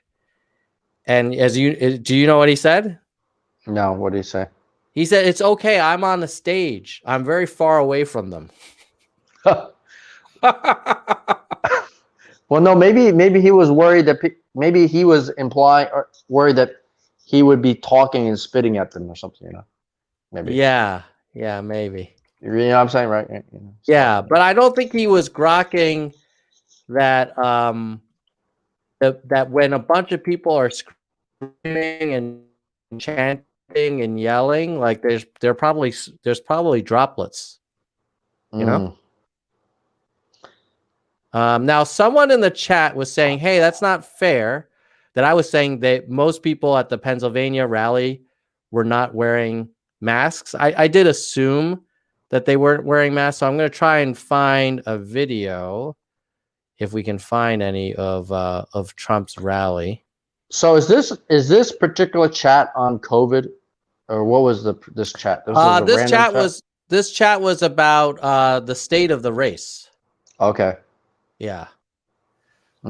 Trump rally. And basically, it's a very close race, although Biden is considerably, he's up like 5 points. And he's up in most of the key battleground states, although your state of Florida will be very close. It's basically a coin flip. Are we ever going to have like a chat where you can like prepare some of not my talking points, but some of my data so that, like I want to show like the data on the BLM killings and the police killings, killed by the BLM every year, every week. And, show that, the BLM population of Detroit and Chicago and Atlanta and high crime in those cities, just throw it out there, maybe there's a correlation. Maybe there is a correlation with BLM and crime. I don't know.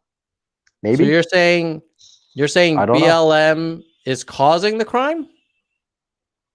I don't know. We look at the figures, at that time. I'm not having this discussion now, but I'm saying like to look at the figures. If I look at the FBI figures, the number one cause of black deaths is black on black crime. I mean, murder.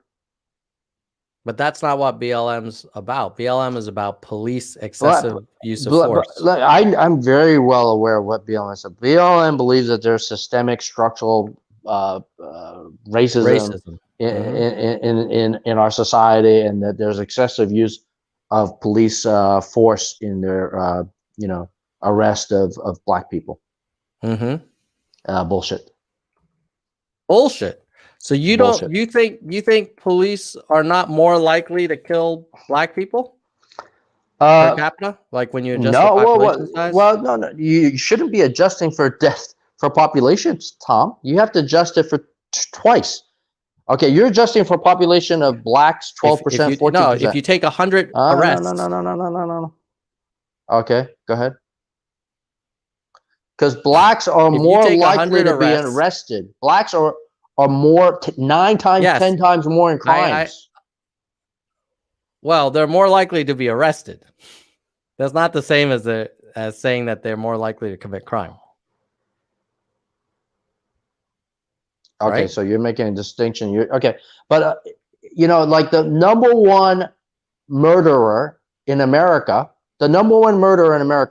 is not single white females, and it's not black females, and it's not white females. Let me guess, it's black males. The number one murderers. So those are stats on FBI. So do you think that if you were born a black male, you would be where you are today, living in a nice apartment in Miami Beach? Do you think you had any benefits? This is the problem with you Democrats. When I hammer in on one point, you're just going to bounce on the point B or something like that. No. I'm actually addressing. Excuses. Don't give excuses to these I'm people. addressing your point A. Your point A was like, hey, why are all these crimes being committed by black males? And I'm telling you, I'm trying to answer your question. And my answer is that crime is often highly the result of economic lack of economic options. Well, your black Obama president said that the number one reason of crime and poverty is the deterioration of the black family. And that, in the 60s was only like 20%. I think Obama talked about the deterioration of the black family. I don't think he said that was the number one cause of crime. Well, I think you're twisting. No, he didn't. You want me to go? What was the quote? What was the quote? Yeah, read the quote. I don't know. Let's go find it. Let's see. We read the quote by the lovely Obama on black family. Yeah. Did you call it? And for those listeners and viewers that don't know, like the blacks families used to be 78% were married and with children back in the 60s, and now it's like 20%.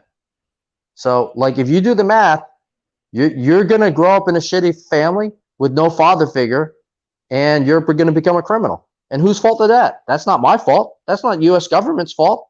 It's not Donald Trump's fault. Wait a minute. Hold on. I've got the quote for you. Can you show it to me? Here, I'll read it to you. I'm not looking for it, dude. I'm talking to you on the phone. Right? So. I'm going to show it to you because you said that Barack Obama said the number one cause of crime was the deterioration of the black family. That's what you said, right? Yeah, and he said like black, and if fatherless, growing up fatherless, and then no. Hold on. Growing up fatherless. Let's be clear. I mean, we have to be precise, right? Yeah.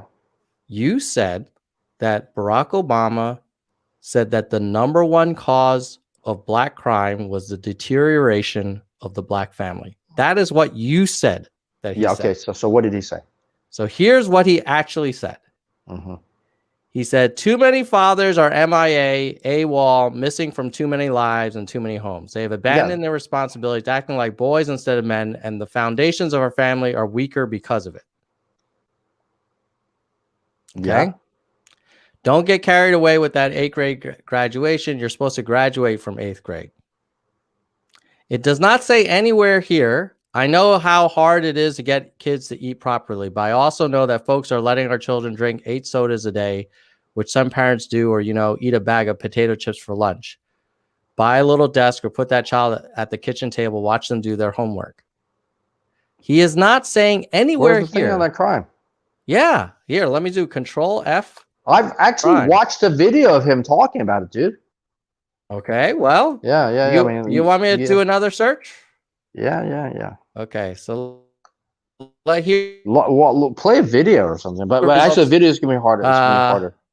The dangerous myths of the missing black. The text of Obama's fatherhood speech. Yes. Let's read that. Okay. So you want to look for? I would imagine if I search for the word crime, do you think that would be fair? Because you said that was the number one cause. Here you go. I think this is the one you're talking about. You and I know how true this is in the African American community. We know that more than half of all black children live in single parent households, a number that has doubled since we were children. We know the statistics. Children grow up without a father, are 5 times more likely to live in poverty and commit crime. Yeah. No. Commit crime. 5 times more likely. Yeah. 9 times more likely to drop out. That's not, but you said that the number one cause of crime is a deterioration of the black family. That is not the same as people who grow up without a father are more likely to commit a crime. Well, they're 5 times more likely to commit a crime. Isn't that what the case is? 9 times to drop out. And please continue reading. 9 times more likely to drop out. Their behavioral problems run out, and the foundations of our community are weaker because of it. There you go. All right. So let's be clear here. Nobody's disagreeing that a difficult, broken family means you're more likely to commit a crime. But that is not what you said. You said the number one cause of crime was the family. And I'm going to argue to you, you know why people commit crime? It's because they don't have better options. That man is actually a rational actor. That man makes choices based on what is going to drive the most value for him. And this is where I got back to your situation. You grew up in a middle-class family. You went to a private high school. You went to university. You worked at a international bank. So the fact that you didn't rob people, at least on the street, I don't know what you did at the bank. I was unemployed for 6 months in Hong Kong. Oh, you poor boy. Oh, you poor, living with our uncle. And I worked 100 hours a week. You live in Hong Kong. Yeah, this is just like a developing country. I know. I'm saying pay for my own university, my books and everything, my food. Right. Yeah. So you had a lot of benefits. I had a positive mindset. That's what I had. Oh, I had a positive mindset. Please. So all of your success is because of your mindset. It's not because of your privilege. I have no privilege, dude. What privilege? You have no privilege? I have white privilege. I have Chinese privilege. What are you talking about? You had upper middle class privilege. No, there's no upper class middle. You had mom and dad were happy. Were totally content that I didn't you even had go to food on the table. You went to a private high school. You went to a private elementary school. Come on. No, the whole point is that after 18, poor Peter. After you had to walk uphill to school both ways. Come on, you're writing your homework on the back of a shovel now. Hey, dude. What is it? Everything after 17, I give it all to me.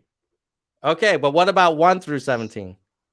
Yeah, mom and dad took care of us. Yeah. Okay, well, if you didn't have mom and dad taking care of us, and you didn't grow up in an upper middle class family with food on the table, private schools, not having to worry about paying not that much food on the table, apparently. Not that much food. I think we ate a lot better than other people. Yeah. Regular trips to New York City to see shows and go to restaurants. Come on. It was a good life. A little cultural indoctrination there. And what I'm telling you is that the fact that you didn't commit street crime has a lot to do with the fact that you didn't need to. So the BLM going around shooting cops, deputies, assassinating them. Wait, hold on. Tens of millions of people support Black Lives Matter. They support the argument that the police. I believe Black Lives Matter, but I'm not. I'm against BLM. Hold on. Yeah. Let me finish. Yeah. Tens of millions of people support Black Lives Matter. They believe that tens of millions of people voted for Hillary Clinton. She's not the president. In the judicial system. What'd you say? Hillary Clinton? Tens of millions of people voted for Hillary Clinton. She's not the president, so doesn't make it right. But that I wasn't finished. Just stay with the line of thought for more than like 10 seconds. Okay. Tens of millions of people support Black Lives Matter. They feel that law enforcement goes too far, and you go around saying that Black Lives Matter. They go around shooting deputies. And tens of millions of people support that, shooting policemen. Where's the outrage? Did you see any outrage like hashtag Black Lives Matter? Don't do that. Is there any outrage from Black Lives Matter leaders standing up and saying, "Hey, that was wrong"? I saw BLM on the news dancing and saying, "Die cops, die cops. They should die." Listen, this is real. You watch the videos. It's real. You are on a channel with 15,000 subscribers. Yeah. Another 15,000 on Twitter. Okay. I've supported Black Lives Matter from the very beginning of all of these protests with Floyd. And I am appalled at the rioting, at the looting, at any violence, especially violence against law enforcement. And yet I still support BLM. It's possible. Two things can be true at the same time. You can be pro BLM and you can be pro respectful, peaceful demonstration. I don't see many black people saying that. Well, maybe where are you getting your news? I watch CNN, I watch Al Jazeera, I watch Fox, I watch Reuters, I watch Bloomberg. Uh-huh. And where are you seeing YouTube? Where are you? Okay, so where are you watching on YouTube? What channels are you watching? Whatever comes up, I search for different stuff. What do you search for? I search for BLM riots. Okay, you look for videos of BLM riots. Yes. Well, you're gonna get what you search for. No, I have to be updated because mainstream media. Why don't you search for BLM protest speeches? I mean, we'll do it right now. What about that horrible incident where the BLM killed 3 people just 2 days ago at that what are you talking about? The BLM. BLM is the guy was wearing a BLM T-shirt. He was. Doesn't matter. I showed you the video. He was a BLM supporter. Do you think there was some kind of BLM meeting? BLM is a very broad movement, man. BLM is basically Black Lives Matter. You're conflating some extremists on the BLM side from like the tens of millions of people who support. What about the BLM that was like in Rochester just a few weeks ago, turning over people's tables as they were dining, young families, you know, people that were, unacceptable. Where was the outrage from you guys then? Well, what do you want me to do? I'm outraged. I think it's terrible. Where was the outrage from all the football players and the basketball players then? I didn't see them talking about it.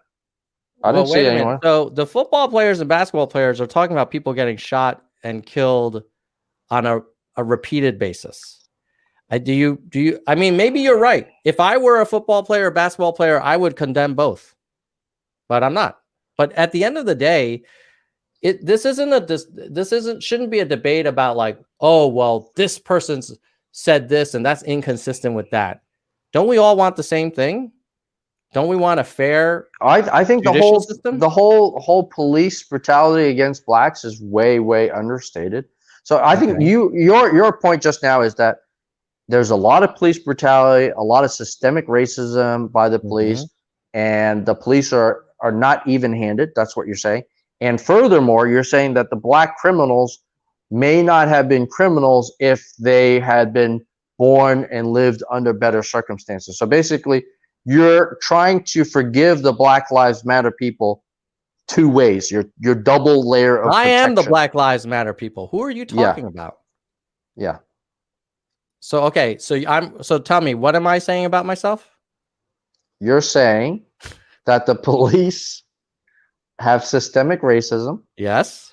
And that the black people, because I think black. poor people. If you look at the numbers, Asian people who are imprisoned are just as likely to have recidivism as black people who are in prison. Poor people who commit crime are equally screwed. So I'm very uncomfortable. Like, the data doesn't support what you're saying, what you're suggesting.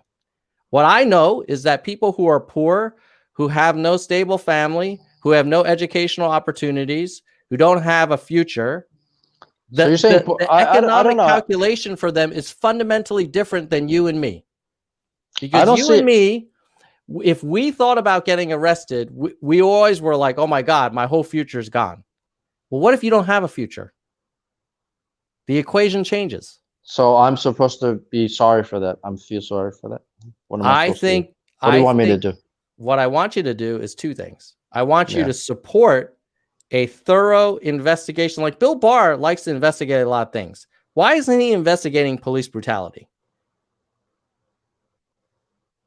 We could disagree about whether it's 10% or 30%. Why isn't he doing anything? I don't think there's police brutality. I don't think so why don't we get to the bottom of it? I think that there is. Why were you some bad apples? I think there's some bad apples. You had advocated huge investigations of like Hillary Clinton's emails or the Benghazi. Hold on, stop, because I can't see anything in the chat right now. What are people saying? Is there any comments or no comments? There's millions of comments, dude. Okay, millions of comments. Like 5 comments. Yeah, there's tons of comments. What do you want? Yeah. So my point is, you're great. You love investigations. You were always investigating. You say, hey, we need to investigate Hillary's emails. We need to investigate Benghazi. We need to investigate the Clinton Foundation. I have those texts from you. But when I want to talk about investigating police brutality, you're like, oh. I think police brutality is a myth. It's a myth of your liberal left-wing Democrats. It's a myth. It doesn't exist. Well, then why? Well, then if you investigate it's so small. It's so small. We have 340 million people in America, maybe 370 million with all your undocumented friends.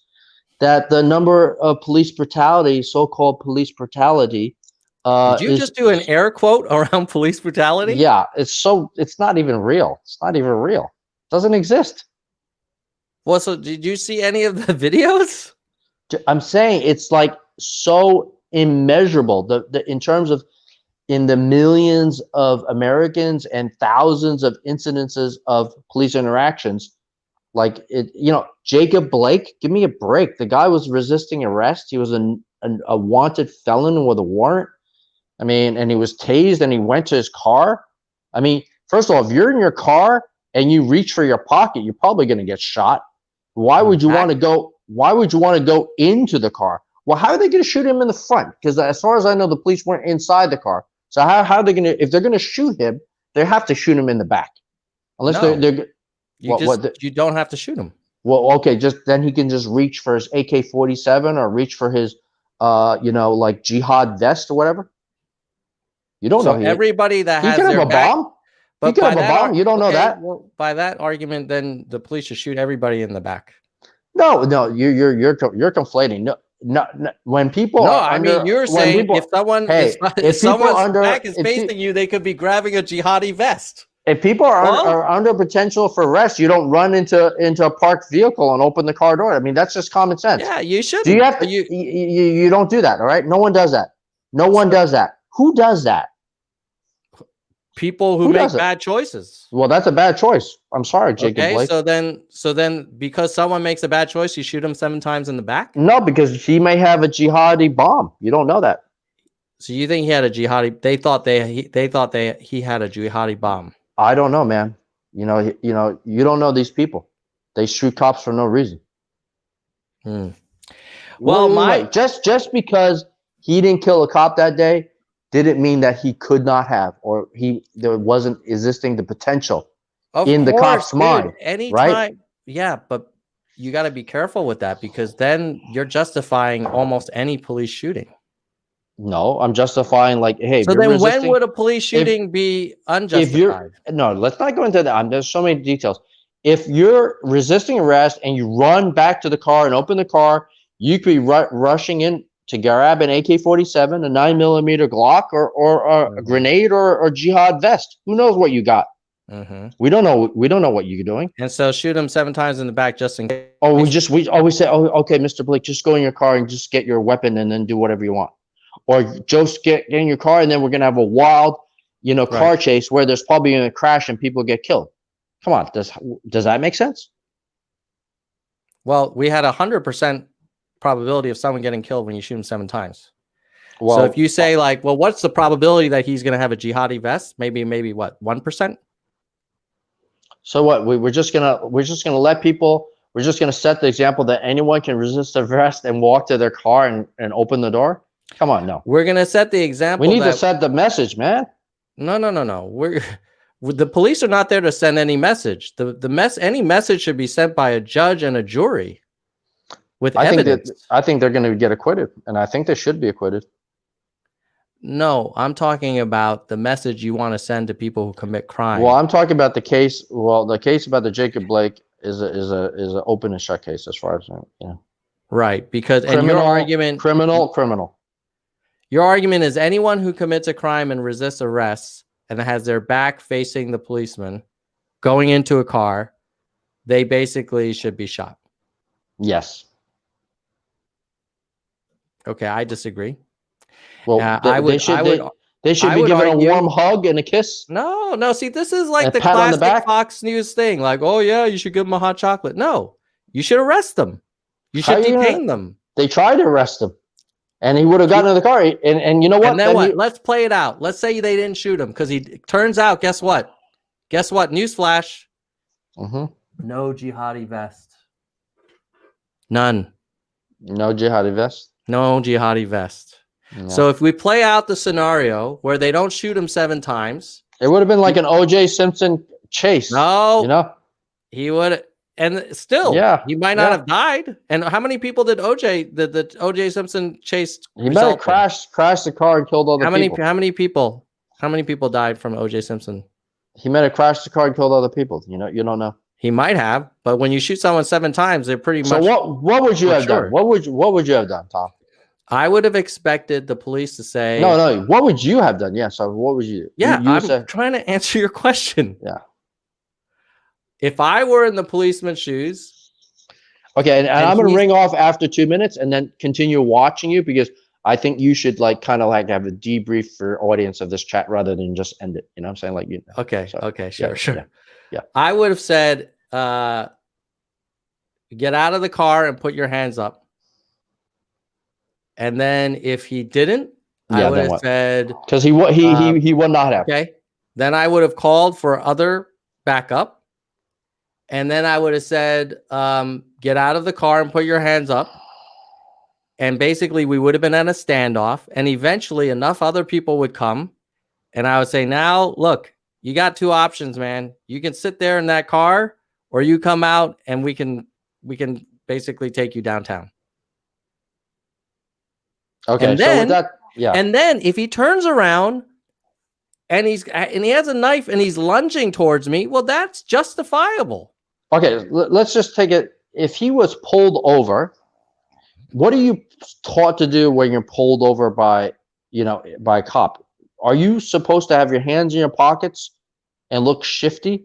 Or are you supposed to basically, from what I understand, turn your car engine off, put your keys on the dashboard so the cop knows that you're not going to run him over, roll down the window before he arrives, and have both hands on the steering wheel? Isn't that what you're supposed to do? Isn't that the you same? are. And the Yeah. penalty for not doing that is not being shot 7 times in the back. Like, you're saying, oh, he didn't follow the rules. And then what I'm saying is, therefore, you don't shoot him in the back. That's like saying, oh, hey, you didn't put your hands on the steering wheel. Pow, pow, pow, pow, pow, pow, pow. What the fuck is that? So I'm gonna ring America, off and let Jack. you, I'm gonna ring off and let you continue, and I'm gonna watch you on the YouTube. Okay. Wait. I need to ask if the audience has any questions for you. There's 60 people concurrent. This is just impromptu chat. I'm not going to answer any questions. Well, they may want to get your opinion on something. So as an example, because you have some fans in the chat, by the way. Whatever. They're not my real fans. Okay. So your real fans are in high heels and skirts. Yeah, in Miami Beach. Yeah. Do you have any stock picks? No. No. No. Mr. Peter swaps. No. Not willing No to do stock picks. Yeah. All right. Let me see. SR wants to say he's a fan. Oh, what news broadcast do you watch? No, I watch CBS News.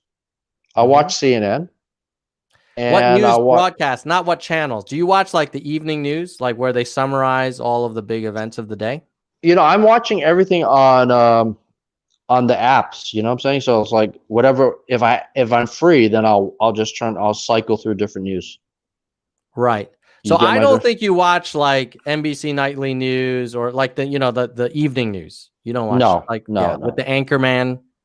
No, I tend to watch the news in the morning, around 10 or 11 in the morning. I mean, you don't seek out those summaries where they give like 30 minutes of the biggest stories. But the news is the same. If you watch the news, because you're watching like CBS News and CNN, it's running all day. If you watch it for half an hour, they're literally repeating the stories. So you have. They actually don't. They actually don't. The date, even CNN, MSNBC, Fox, they're all the same. They basically try to fill the 24 hours.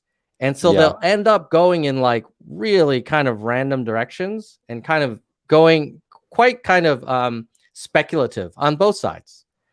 But if you watch like NBC Evening News, CBS Evening News, it's a way higher quality, or NPR, like it's a much higher quality news broadcast, in my opinion.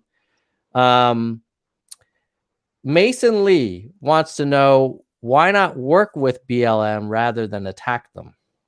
I don't want to work with BLM. What do you want? I don't want to go to no BLM rally. A peaceful one? No? To protest police brutality?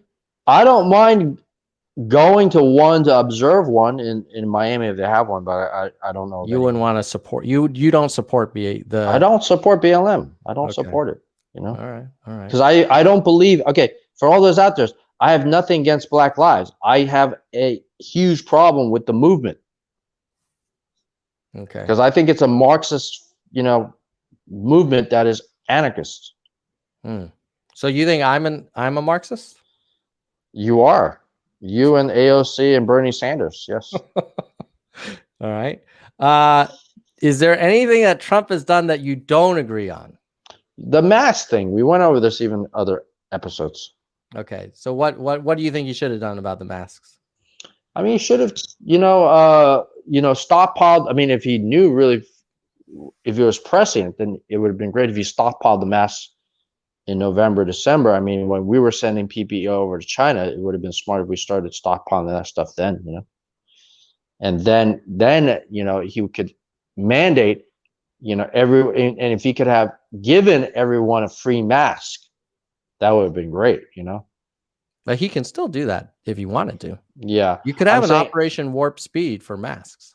We should have had an Operation Warp Speed for masks and give people a free mask every week. That would have been great. Yeah. Yeah. But you say it like a past tense, like why is it like, well, he couldn't do it before, so forget it now. It's too late. Now, my friend, look, dude, look, I'm full of masks. Look, I even have this. Check no, this I out. understand you. Look, you no, I get this. Resources. I got this free. This is free. I got this free when I went to that party. All right. Free mask, yeah. Okay. But you don't do you have an opinion on the Supreme Court thing? Do you think he should fill the seat? I think he should fill the seat because basically, if you look at the history, when the president was from same party as the Senate, you know, didn't matter which side, they would fill the seat. You know, even if it was the last, you know, year of the presidency. Right. So the rule is if you're president, you're elected by the people, but you're in your last year. If the Senate is in your party, then you can nominate someone. But if they're not, you shouldn't be able to nominate someone. You should nominate someone no matter what. Like Obama nominated someone, that's fine. Mm-hmm. You know, he's a lame duck president, but he's still the president. It doesn't mean, like, for example, if there's war declared or there's a military situation, Obama would have still been the president. Right. And the Senate and Trump is still the president. Trump is still the president. He is still the president. I'm and saying in the last year, should be nominated. He should be nominating the person. But when Obama was president and he did nominate, the Senate, as you recall, chose not to act on it. That's and the Senate has its own rights to do whatever it wants, right? Okay. What do you think is going to happen at the debate? Oh, I'm going to love the debate. Joe's going to get killed, demolished. Oh, really? Stradamus predicts the opposite. Stradamus predicts that Biden is going to have a much better performance than anyone expected, and Trump is the one that's going to really get himself into trouble. Is Biden going to do like cocaine beforehand or Adderall, or what's going to go on? No, I think Trump, isn't it Trump the one that does the Adderall? Right? I don't know about that. Okay. Can we go? I mean, because I want to hear you talk about me. All right. That's quite you enjoy. All right. You want to hear me talk about you. Yeah. There okay. See you, man. Bye-bye. All right. Keep it real, brother. Okay. So that was freaking MAGA Peter. My God, this live stream is going on for 2 hours. Crazy. Anyone who's still here, I have to give you a gong of respect for making it for 2 hours. That was the worst gong. I was holding it wrong.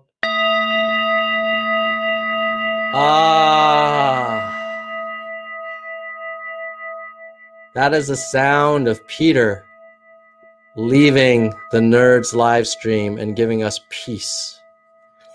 You know, the interesting thing about Peter is I think he does represent a lot of people in the country who feel very upset about any effort to address these kind of really hard problems of inequality. And it's particularly complicated because it's not cut and dry. He's right, you know, like I agree with Obama that the family is crucial. But I also believe that the reason why the African American community has such challenges with two-parent families, it goes back many generations. Like if you go back in history, Black people who lived in America and in slavery weren't allowed to be in families. They were purposely broken up. And then after slavery, everything that we could do was done to kind of make it hard for Black people to have the kind of privilege that a lot of us do, the rest of us do. So I do feel like there's kind of, it's a complex problem where there has to be personal accountability. There has to be an expectation that a family is going to provide some minimum amount of support, but you have to also acknowledge the historical context and the institutional racism that affects people's ability to make rational economic decisions. Most of us don't have to. We have a future. We have potential. If we work hard, like there's a clear path. I think for a lot of folks,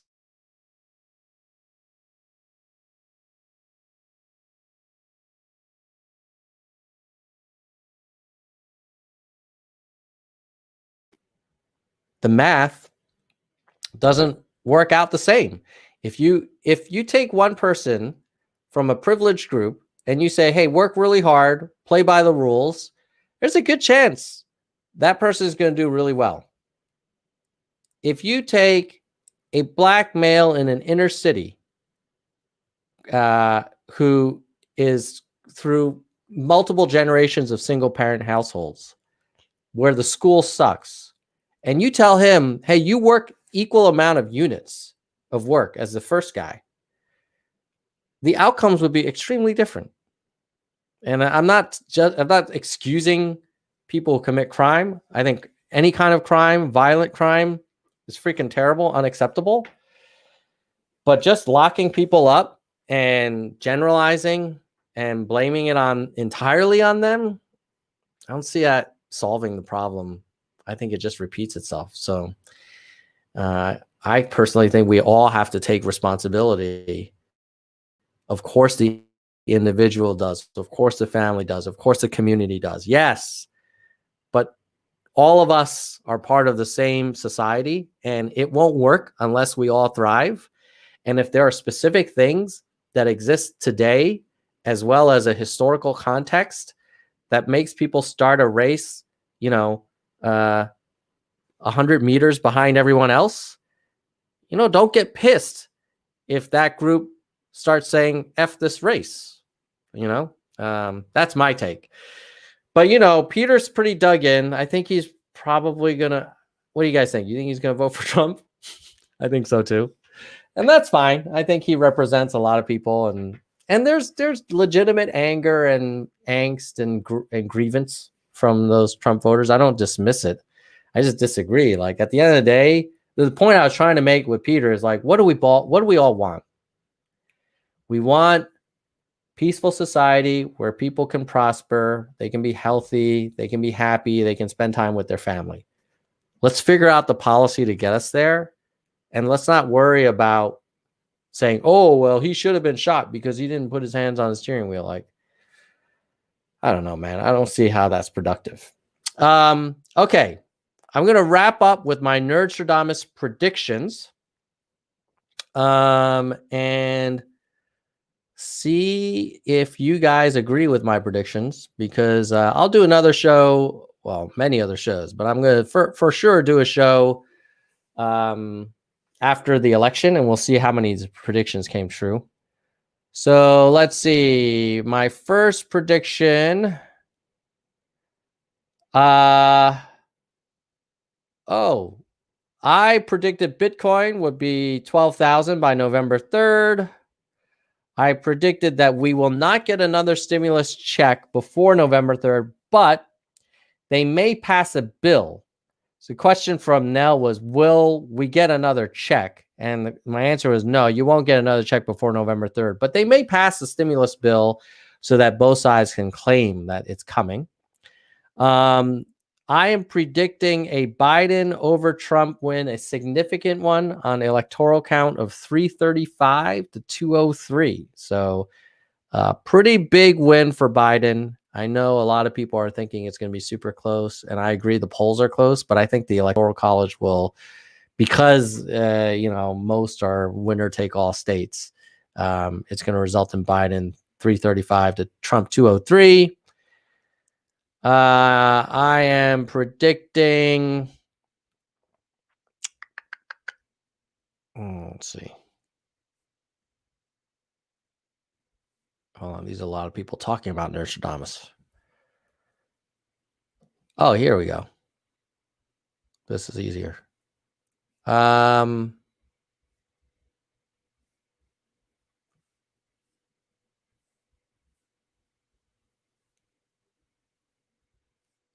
Will we receive another stimulus check? We talked about that. Electoral college, we talked about that. Will there be a confirmed justice? I predict Trump will nominate Lagoa. Probably this weekend, because this was September. Next week or this weekend. And she will be confirmed. Barbara Lagoa from Florida. And it will help him get really close in Florida, but he will still lose Florida. Wildfires, there will still be some patches of activity, but nothing much by November 1. J.D. Schulten winning. I predicted that J.D. Schulten will come very close, but I don't think he will win, but it won't be the last we hear of J.D. He has a bright future. I also predict that there will be 235,000 COVID deaths in America by November 1st. 2020 turnout in Texas, District 31, that's Donna Imams, will be up 4% in terms of turnout. They were asking me what the turnout will be. Senate will go 51 Democrats, 49 Republicans. Andrew Yang will not run for mayor in New York City. Someone asked me if we will be able to detect life on certain planets. I said no. Bitcoin, we said 12,000. I think that might have been the last of the Stradamus predictions. All right. So if you want, keep me honest. We'll look at some of those predictions later. If you guys have any anything you strongly disagree with my predictions, let me know in the chat, and I'll give you a little bit of the backstory on how I ended up there. But otherwise, I just want to say a few things. First of all, thank you for the super chats.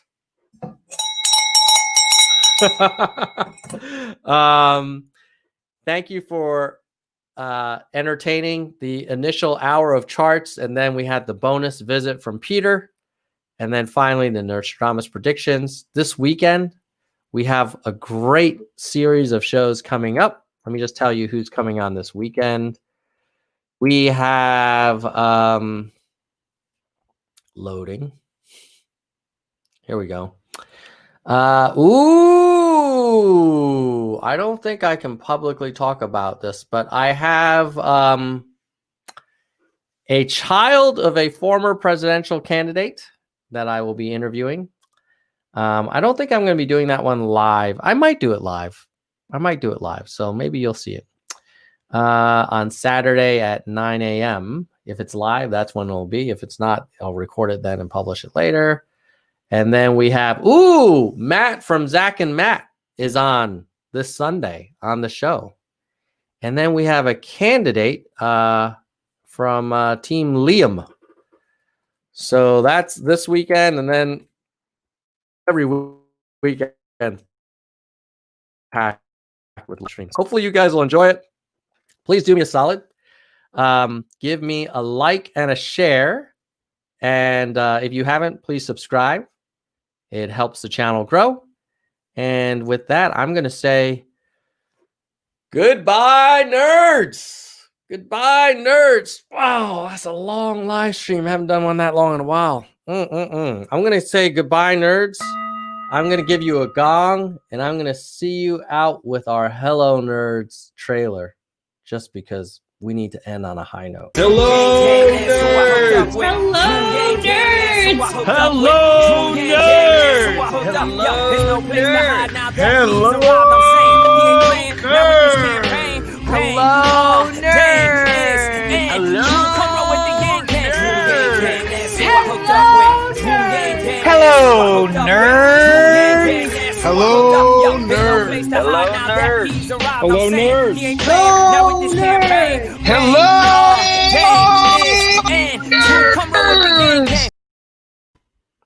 Goodbye, nerds!